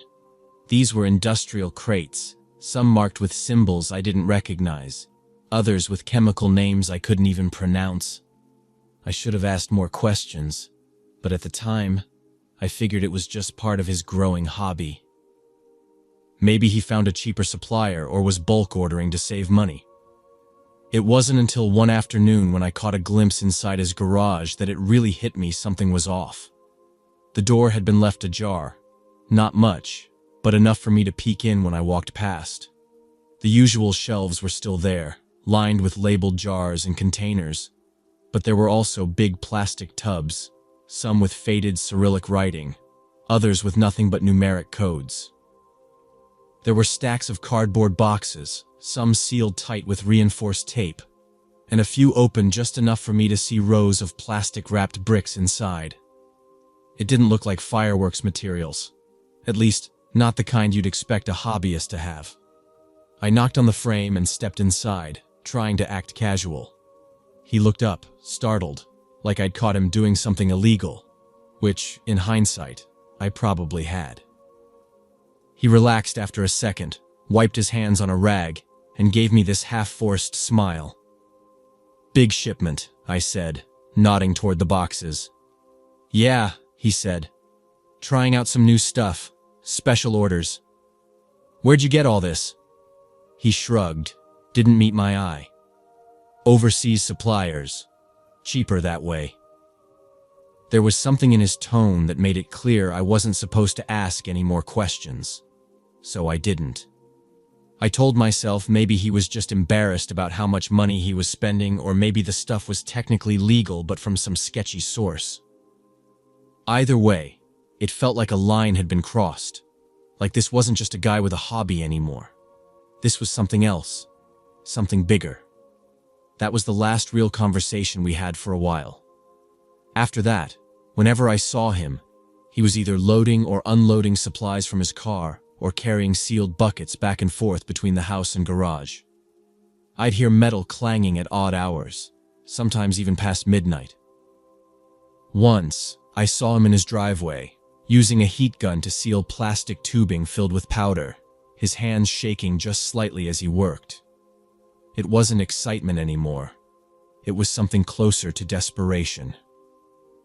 I found out later, after everything, that he'd gotten deep into some online forums, not the regular hobbyist groups or legal fireworks communities, but the darker ones, the kind you only find if you're really looking. There were whole threads dedicated to building illegal fireworks and improvised explosives, with step-by-step guides and recipes. The people there weren't just weekend enthusiasts. They were serious, and some of them were dangerous. They shared techniques, modifications, and chemical combinations that went way beyond anything a regular person should be messing with in their garage. At some point, my neighbor crossed that line. He started bragging, not to me, but to the people online, that he was making devices bigger and louder than anything you could buy legally. Custom charges, modified fuses, explosive compounds that didn't just burst into color but detonated with force. He'd stopped talking about holiday shows and started talking about power and effect radius. It wasn't about making pretty fireworks anymore. It was about making the biggest blast. I knew something was wrong when I saw him dragging a metal drum into the garage, the kind you'd see on a construction site, scuffed and dented. He had a respirator hanging around his neck and thick gloves, the kind you wear when you're handling corrosive materials. I made some offhand comment about safety like, "You sure you know what you're doing with all that?" He didn't even look at me. Just muttered, "It's fine, I've got the formulas." That was his usual response when anyone brought up safety. He always had the formulas. As if knowing the right ratios meant nothing could go wrong. But the way his hands shook when he lit even small fuses told me he didn't believe it as much as he used to. The tipping point came one afternoon. I was in my driveway, fixing something on my car, when I heard this deep, chest-thumping boom. Not like a firework. Not like anything I'd ever heard before. It was sharp, powerful, like a controlled demolition, except it came from his garage. I ran to the front yard, expecting to see smoke or fire, but the door was closed. Everything looked normal, but the air smelled metallic, like burnt wiring mixed with chemicals. I didn't even bother knocking. I opened the side door, and for a second, I thought I was looking at a meth lab. The whole place was packed with chemical containers, piles of cut tubing, bags of powder, and jugs of liquid. Some were labeled, some weren't. There were stacks of handwritten notes taped to the wall, lists of ratios and reaction times. In the middle of it all, my neighbor stood with a rag over his mouth, coughing, eyes watering. He looked at me, and I'll never forget the look in his eyes. Not anger or fear, but this exhausted resignation. Like he knew, deep down, this was all going to end badly, but he couldn't stop. "This is insane," I said. "You're gonna blow yourself up." "I know what I'm doing," he said, but his voice cracked halfway through. I didn't believe him. I don't think he believed himself. I thought about calling someone, the fire department, the police, anyone. But I didn't. I should have. But I told myself it was none of my business, that if he wanted to screw around with dangerous chemicals, that was his choice. I figured as long as it stayed in his garage, it wasn't my problem. I was wrong. A week later, everything went to hell. It was a Saturday afternoon, quiet and hot. I was in the kitchen when the explosion shook the whole house. The windows rattled, a cabinet door popped open, and car alarms up and down the street started blaring. I ran outside, and his garage was already on fire. Thick, dark smoke was billowing out, and I could hear smaller pops and cracks inside. Chemicals reacting to the heat, containers bursting. He was on the ground just outside the garage, half in the driveway, his clothes smoking, skin burned and blistered. He wasn't moving. I called 911, my hands shaking so bad I nearly dropped the phone, and then ran to the hose, trying to spray down the garage. The second the water hit the flames, they flared up brighter, some chemical reaction making it worse instead of better. Other neighbors came running, some with garden hoses, others just standing there, stunned. By the time the fire trucks arrived, the whole garage was an inferno. The heat was so intense they had to keep their distance at first, spraying from the street just to cool it down enough to approach. The paramedics took him, but even I could see it was bad. His skin was gray and charred, hair burned away, lips cracked and blackened. He was still breathing when they loaded him into the ambulance, but barely. Later, the police came through, asking questions, trying to figure out what happened. I told them what I knew, how he'd been obsessed with fireworks, how he'd been ordering chemicals and talking to people online about recipes and formulas. They took notes, but it wasn't until they searched his garage that they realized how serious it was. He'd been buying everything off the dark web, industrial explosives, restricted chemicals, illegal detonators, all shipped under fake business names to hide the purchases. The notes they found were more than just recipes. They were sales plans, descriptions of devices he was planning to sell to God knows who. This wasn't just a hobby gone wrong. It was a full-on illegal explosives operation right under our noses. He never woke up. He died in the hospital 2 days later. Third-degree burns covering most of his body, lungs scorched from the chemicals. The fire gutted the garage and nearly took out the house next door. They found enough explosive material in that garage to level half the block if it had all gone off at once. Now, whenever I see some article about DIY fireworks or hear someone joking about ordering sketchy chemicals online, I think about him. I think about the way he used to talk about starting a fireworks company, about creating beautiful displays, and I think about how it ended. In fire and smoke and sirens, with half the neighborhood standing in the street, watching it all burn. If you're ever tempted to mess with that kind of stuff, don't. It's not worth it. No matter how much you think you know, no matter how safe you think you're being, it's not worth it.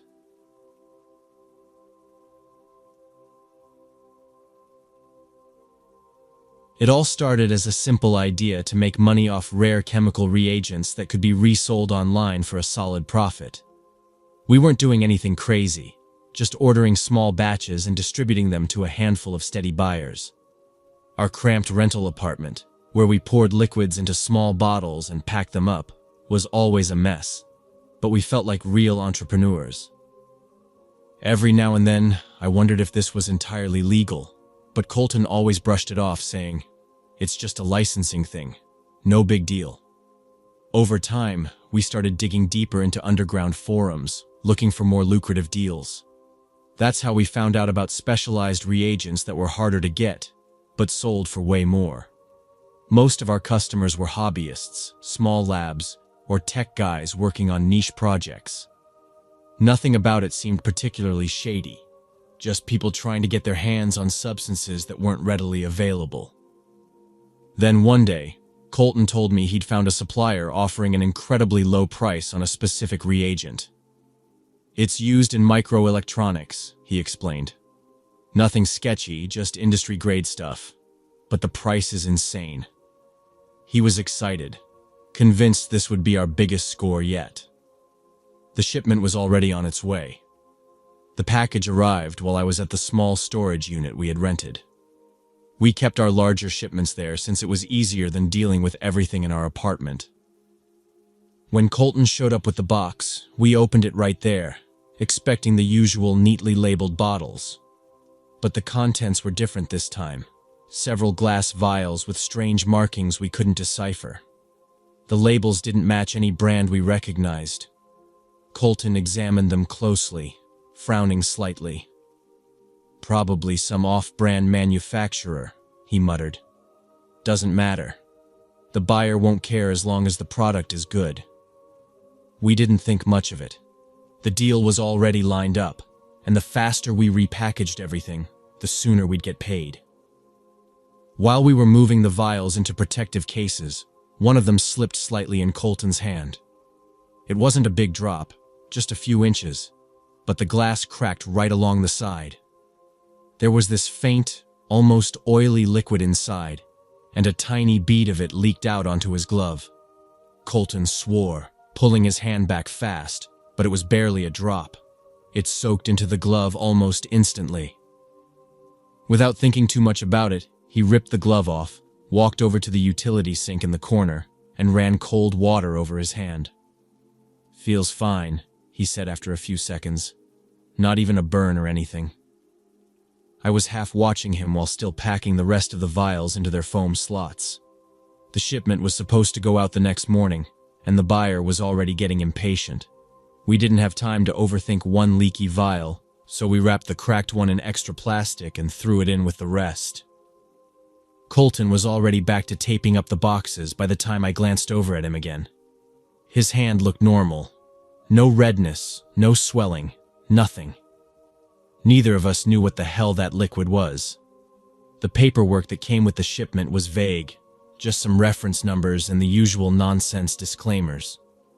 It wasn't until much later that I realized we hadn't even asked basic questions about the product. We were so focused on the money that we skipped all the usual checks. The next morning, Colton looked a little off, but nothing too alarming. He was pale, and when I asked if he was feeling okay, he just said he was tired. We had pulled a couple of late nights getting orders ready, so I didn't think twice about it. By afternoon, though, things changed. He was sweating through his shirt even though it wasn't that hot, and he kept rubbing the palm of his hand, the same one that got splashed. There was a faint, almost bruised-looking patch on his skin, like something just under the surface. "Maybe you're allergic to whatever was in that vial," I said, half joking. He didn't laugh. That night, the bruising spread up his wrist. It didn't look like a normal bruise, more like something had soaked into his skin from the inside out.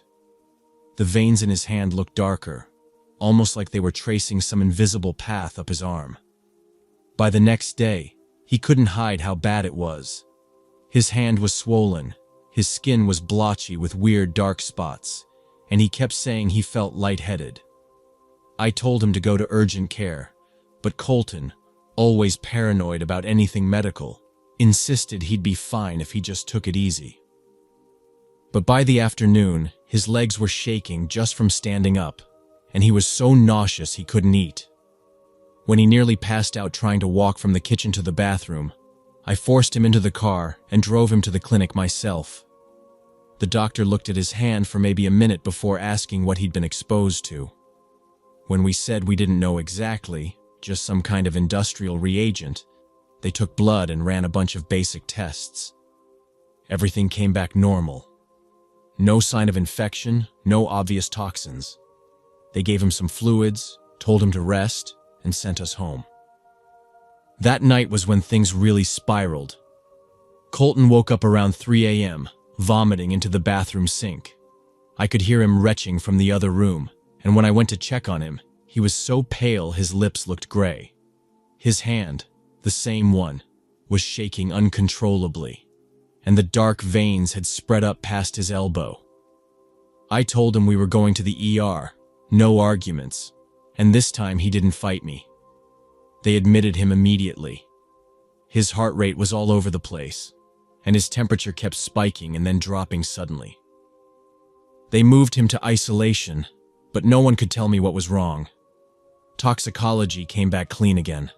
No drugs, no known poisons. The next day, Colton started having seizures. They weren't the full-body convulsions you see in movies, just these terrifying, jerking tremors in his arms and legs. His skin turned this dull, sickly shade, and the veins under his skin got darker and thicker until they looked like cords pulling tight under his flesh. I stayed at the hospital, bouncing between sitting next to his bed and pacing the halls, trying to get answers from the doctors. They didn't have any. Whatever was happening, it wasn't anything they recognized. At some point, between waiting for test results and arguing with the nurse about getting him stronger pain meds, my phone rang. It was a number I didn't know, and when I answered, the voice on the other end didn't introduce themselves. They just said, "You took the wrong shipment." I didn't say anything, just stood there in the hallway outside Colton's room, my back pressed against the cold tile wall. The voice kept talking, calm, almost bored. "That product wasn't cleared for sale. It's got a trace agent in it. Top secret, proprietary. Doesn't matter now. Just return the rest, or you'll both be dealing with more than medical problems." They hung up before I could even ask what the hell they were talking about. Colton was barely conscious by then, slipping in and out of these brief moments of clarity where he'd try to talk, but his speech was slurred and broken. I sat next to him, watching him struggle just to breathe, while my mind raced trying to figure out what we had gotten ourselves into.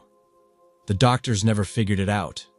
They kept him sedated to manage the pain, but his organs were failing one by one. I saw it happening in real time. His skin turning this waxy, almost translucent color, his muscles twitching under the sheets. 2 days later, he died. Not quickly, not peacefully. His body just gave out, piece by piece, until there was nothing left. I kept my promise. The night after he died, I went back to our storage unit, gathered up every vial, every box, every scrap of paperwork tied to that shipment, and burned it all in a metal drum behind the building. I don't know if it was enough. Sometimes I still wonder if someone's watching me, waiting to clean up the last loose end. But I know one thing for sure. Whatever we got our hands on, it was never meant to be sold.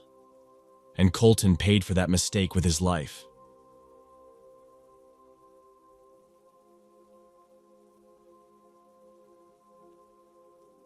I worked as a waitress at a roadside cafe just outside the city, the kind of place where truckers would pull in at all hours to grab a meal, stretch their legs, and smoke out back by the dumpsters.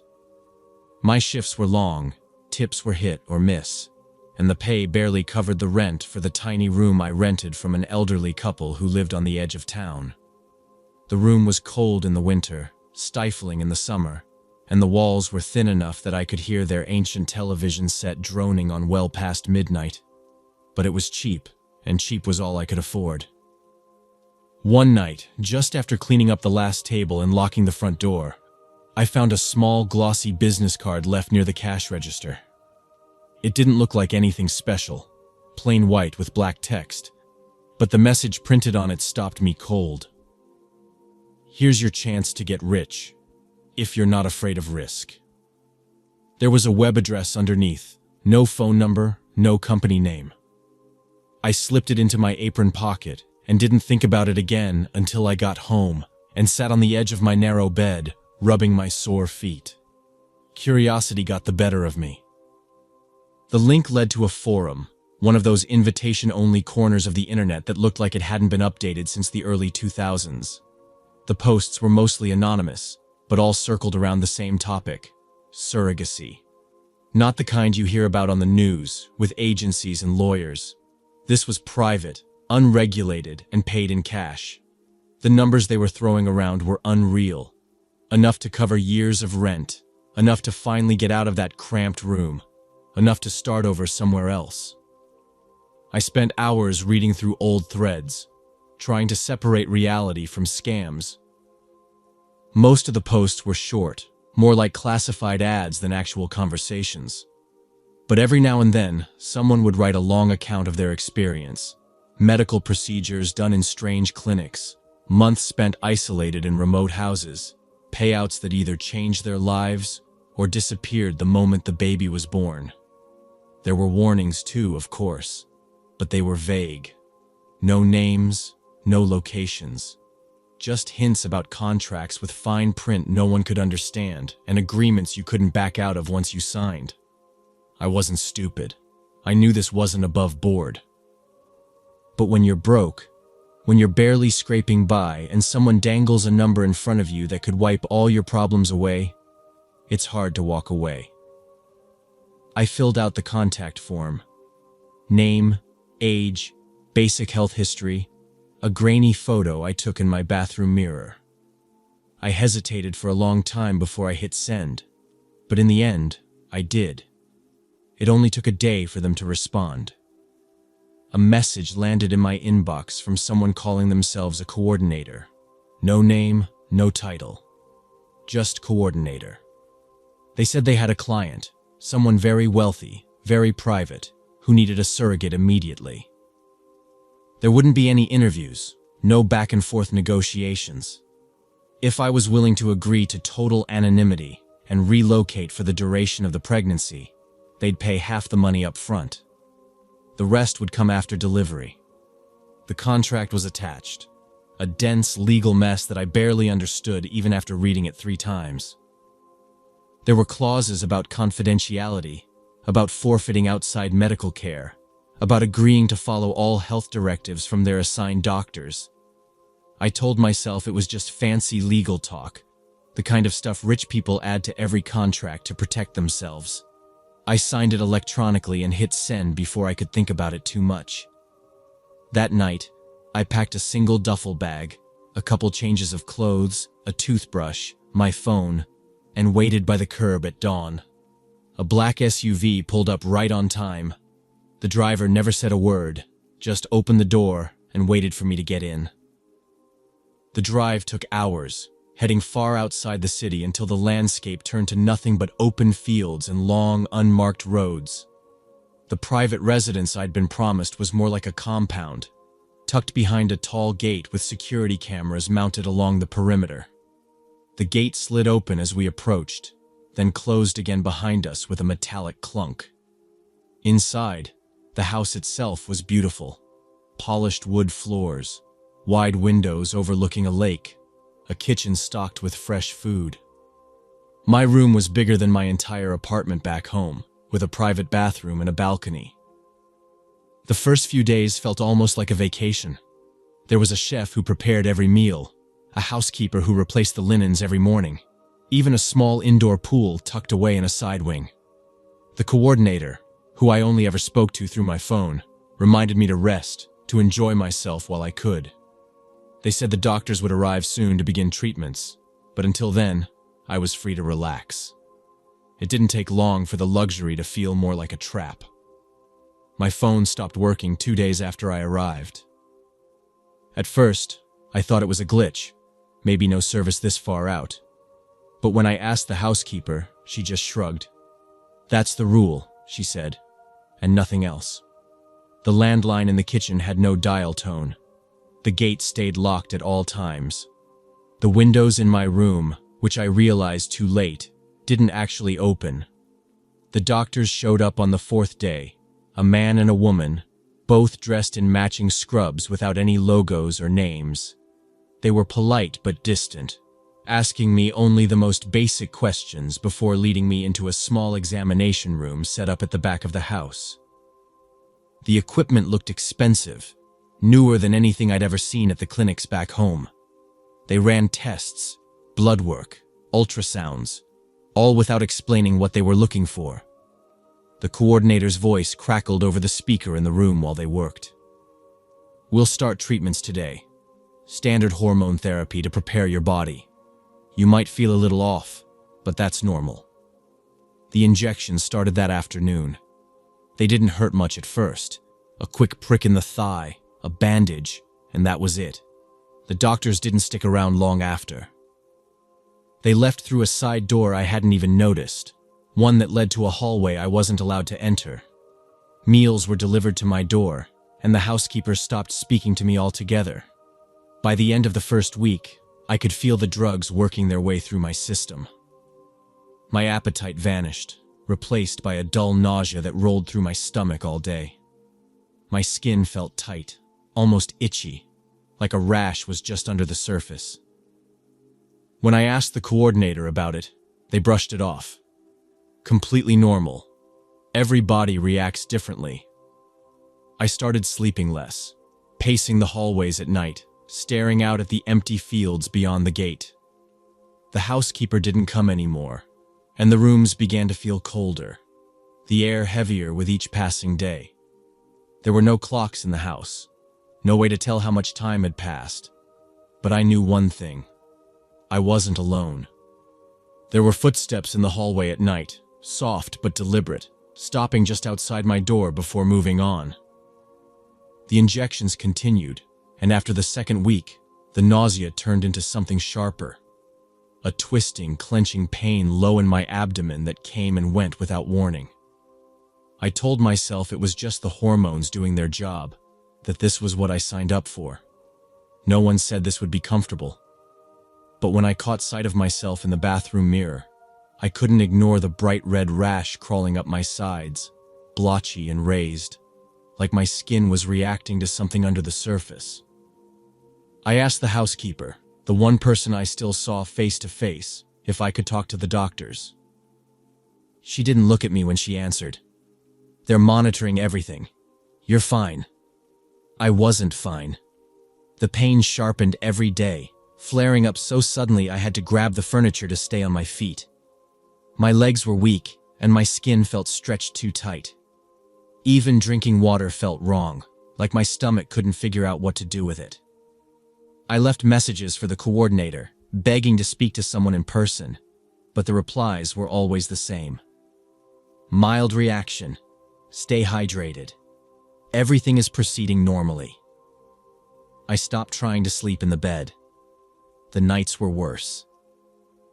The footsteps in the hallway came more often, stopping right outside my door and lingering there.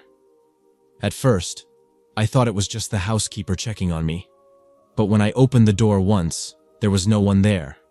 Just the long, empty hallway and the quiet hum of the air vents.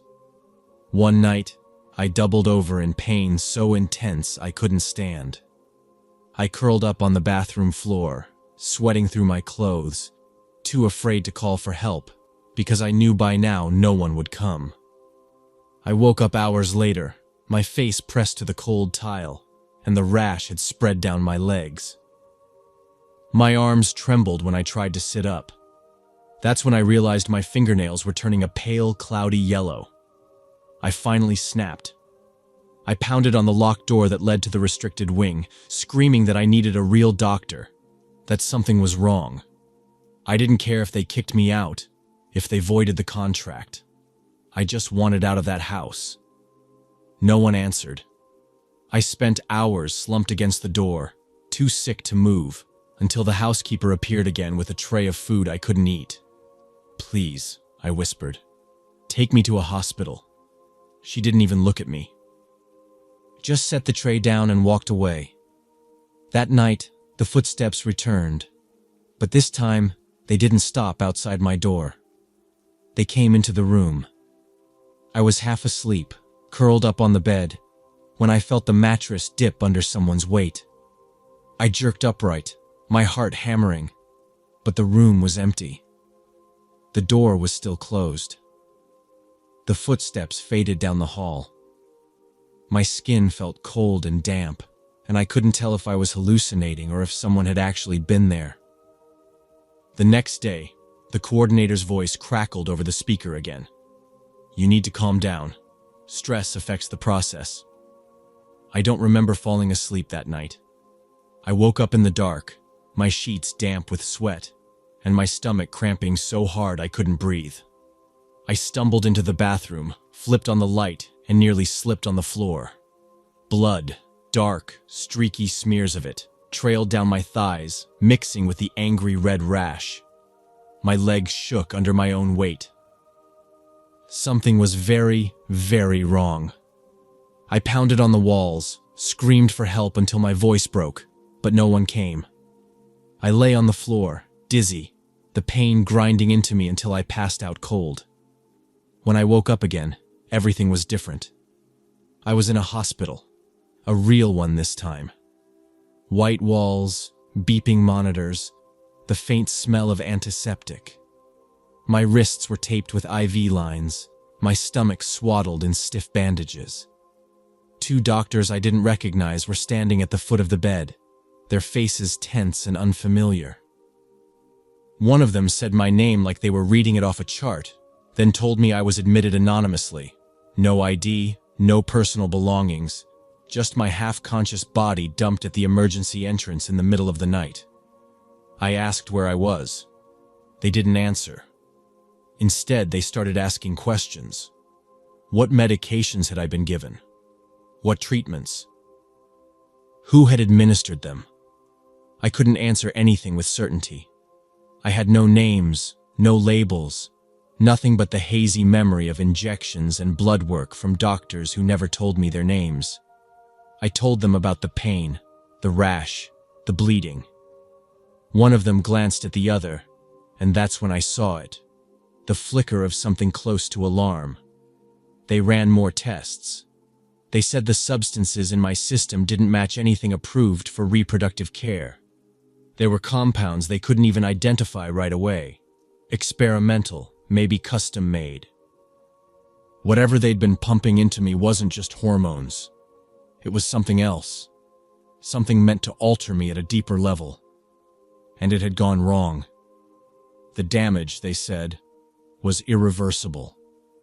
My liver had taken the worst of it, overloaded by toxins my body couldn't process. My kidneys were scarred, barely functioning on their own. There was internal scarring in my uterus, enough that the doctors said pregnancy, real pregnancy, if I ever wanted it, might be impossible. I would need medication for the rest of my life just to keep my body functioning, and even then, they couldn't promise the pain would ever fully go away. The police came after that, but there was nothing for them to find. The house was empty by the time they arrived. No furniture, no medical equipment, not even a scrap of paper left behind. The housekeeper, the doctors, the coordinator, all of them gone. The contract I'd signed was meaningless, a digital ghost with no traceable origin. The first half of the money they'd paid me disappeared within weeks, swallowed up by hospital bills, medication, and endless follow-ups. I moved back into a rental even smaller than the one I'd left, my body too weak to work the shifts I used to. Every time I eat, every time I stand for too long, the pain flares up again. A permanent reminder of what I did to myself for a chance at quick money. Sometimes, late at night, when the pain keeps me awake, I think about that house. I think about the footsteps outside my door. I think about who, or what, was really inside with me, and whether they were watching the whole time, waiting for the moment they knew I couldn't run.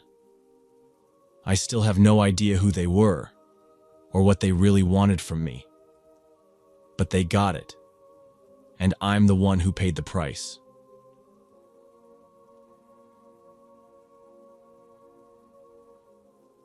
We both worked part-time for a small delivery service to make some extra money. It wasn't anything special, mostly local runs, groceries, documents, small packages from businesses to customers. Carter had been at it a little longer than me, and he was one of those guys who always had a side hustle going. Friendly, always talking to someone, always checking his phone for the next angle to make a quick buck. That's probably why it didn't seem weird at first when he started mentioning these off-the-books deliveries. He said they paid better, way better. Some website he found, a forum buried a few clicks deep, where people would post jobs for drivers willing to skip the paperwork. No apps, no tracking, no questions asked. They paid cash on delivery, usually handed straight over by someone at the pickup point. At first, it was simple stuff. Sealed boxes, padded envelopes. Nothing heavy, nothing big. He didn't even bother opening them, just passed them off and collected the money. I figured maybe it was expensive watches or electronics being resold. Something shady, but nothing life-threatening. It was just Carter being Carter, looking for the edge. A couple of times, I was with him when he picked up a package. We'd be on a regular shift, and he'd swing by some random parking lot or the back alley behind a restaurant. Someone would be waiting. Always different people, never the same face twice. They'd hand him a small box, no words exchanged, and he'd stash it under the seat or in the glove compartment until we were done with our regular route. It was strange, sure, but not enough to make me confront him about it. He wasn't stupid, and it wasn't my business. That changed when he started taking bigger packages. One afternoon, we were parked behind a convenience store, eating lunch in the van. Carter was on his phone, scrolling through something with that focused look he got when money was involved. When he finally spoke, it was almost casual. He said someone had offered him a delivery for double the usual rate, a wooden crate, nothing too big, but the client wanted discreet handling. That's how they always worded it. No questions, no paper trail. The catch was the pickup location, an old storage facility way out past the edge of town. The way he said it made me pause. We usually stuck to city jobs, residential neighborhoods, businesses, maybe the occasional warehouse. But this was the kind of place you only went if you were dumping a body or buying something you couldn't talk about over the phone. I asked him what was in the crate. He just laughed, said it wasn't his problem. That was his rule. Don't ask, don't open, just drive. I told him it sounded sketchy, but he brushed me off. He said these jobs were his shot at real money. Not just tips and mileage, but actual cash, enough to make a dent in the credit cards and the late bills. Carter had 4 kids, and his wife had been between jobs for months. He needed the money, and these jobs were the closest thing to a break he'd had in years. That's how he put it. His break. Like all the crappy deliveries, all the long shifts and junk cars and bounce checks were leading to this one chance to get ahead. I could see it in his face. The kind of tired you don't sleep off. He wasn't excited about it. He was desperate. That desperation that makes you take risks you swore you never would. The next morning, he showed me the email. It wasn't from a regular client or even someone with a company name. Just a string of random numbers and letters sent through some kind of encrypted service. No sender name, no contact info. The instructions were basic. Pick up the crate at 11 p.m. sharp from Unit 17, West Ridge Storage. Deliver it to a gated property on the far side of the county. Payment in cash, left in an envelope under the mailbox. The money they were offering was absurd. More than we made in a week, maybe 2, for a single trip. That's when I asked him if he was sure this wasn't drugs or guns or something worse. He said he didn't care. I remember the way he said it, like he was already halfway convinced this was a bad idea, but the money was too good to pass up. He even joked about it. Said if it was drugs, they'd probably make him test drive a sample.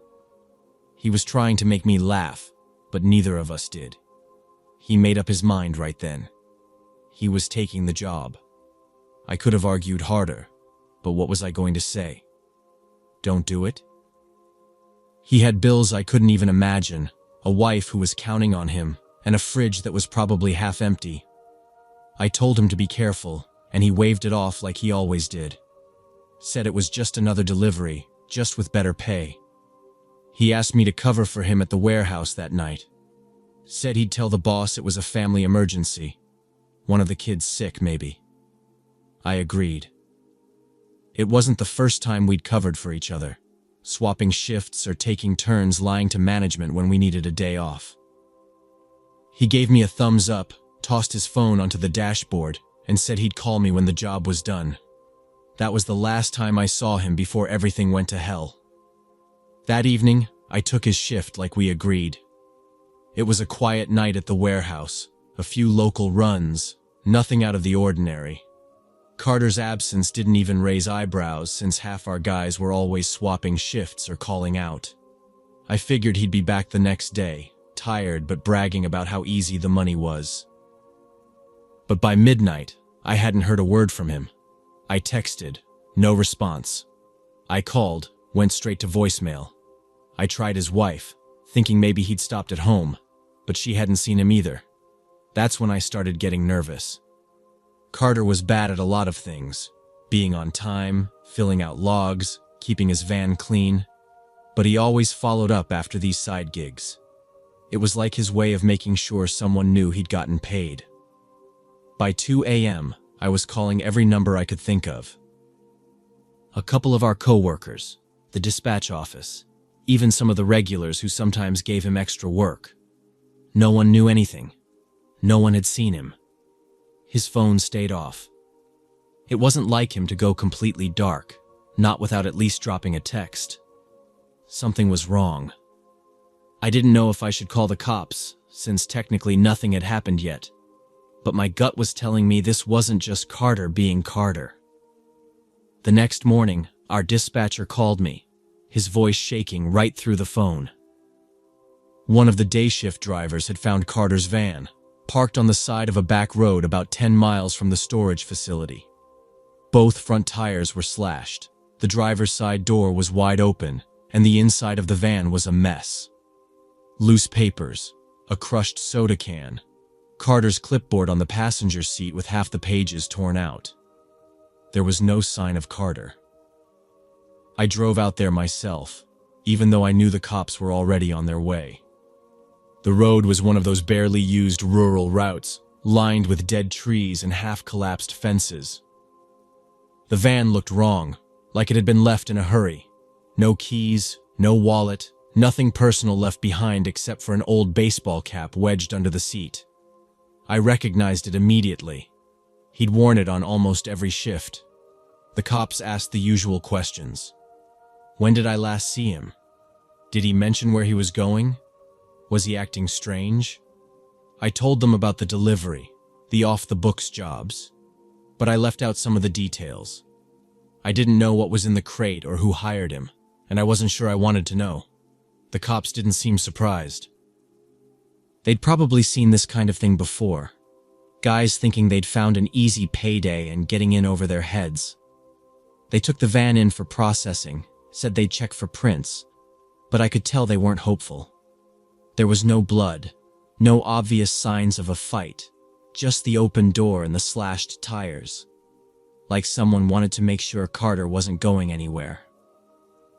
They pulled footage from a gas station down the road, and that's when things got worse. The camera caught a black SUV tailing Carter's van about half a mile before the spot where they found it. No plates, tinted windows, the kind of car you only see in movies or drug busts. It followed him for at least 3 miles, staying just far enough back to avoid suspicion, but close enough that there was no question it was after him. The last clear shot showed the SUV pulling up alongside the van, forcing Carter onto the shoulder. What happened after that was anyone's guess. For 3 days, there was nothing. No calls, no sightings, no demands. His wife was losing it, calling me every hour, asking if I'd heard anything, if there was something I hadn't told the cops. I had nothing to give her. The storage unit where he was supposed to pick up the crate was empty when the cops checked. Just a concrete floor and rusted shelving.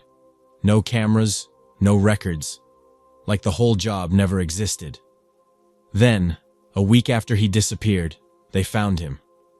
It was a hunter who came across the body, a few miles off a logging road, deep in the woods where no one had any reason to go.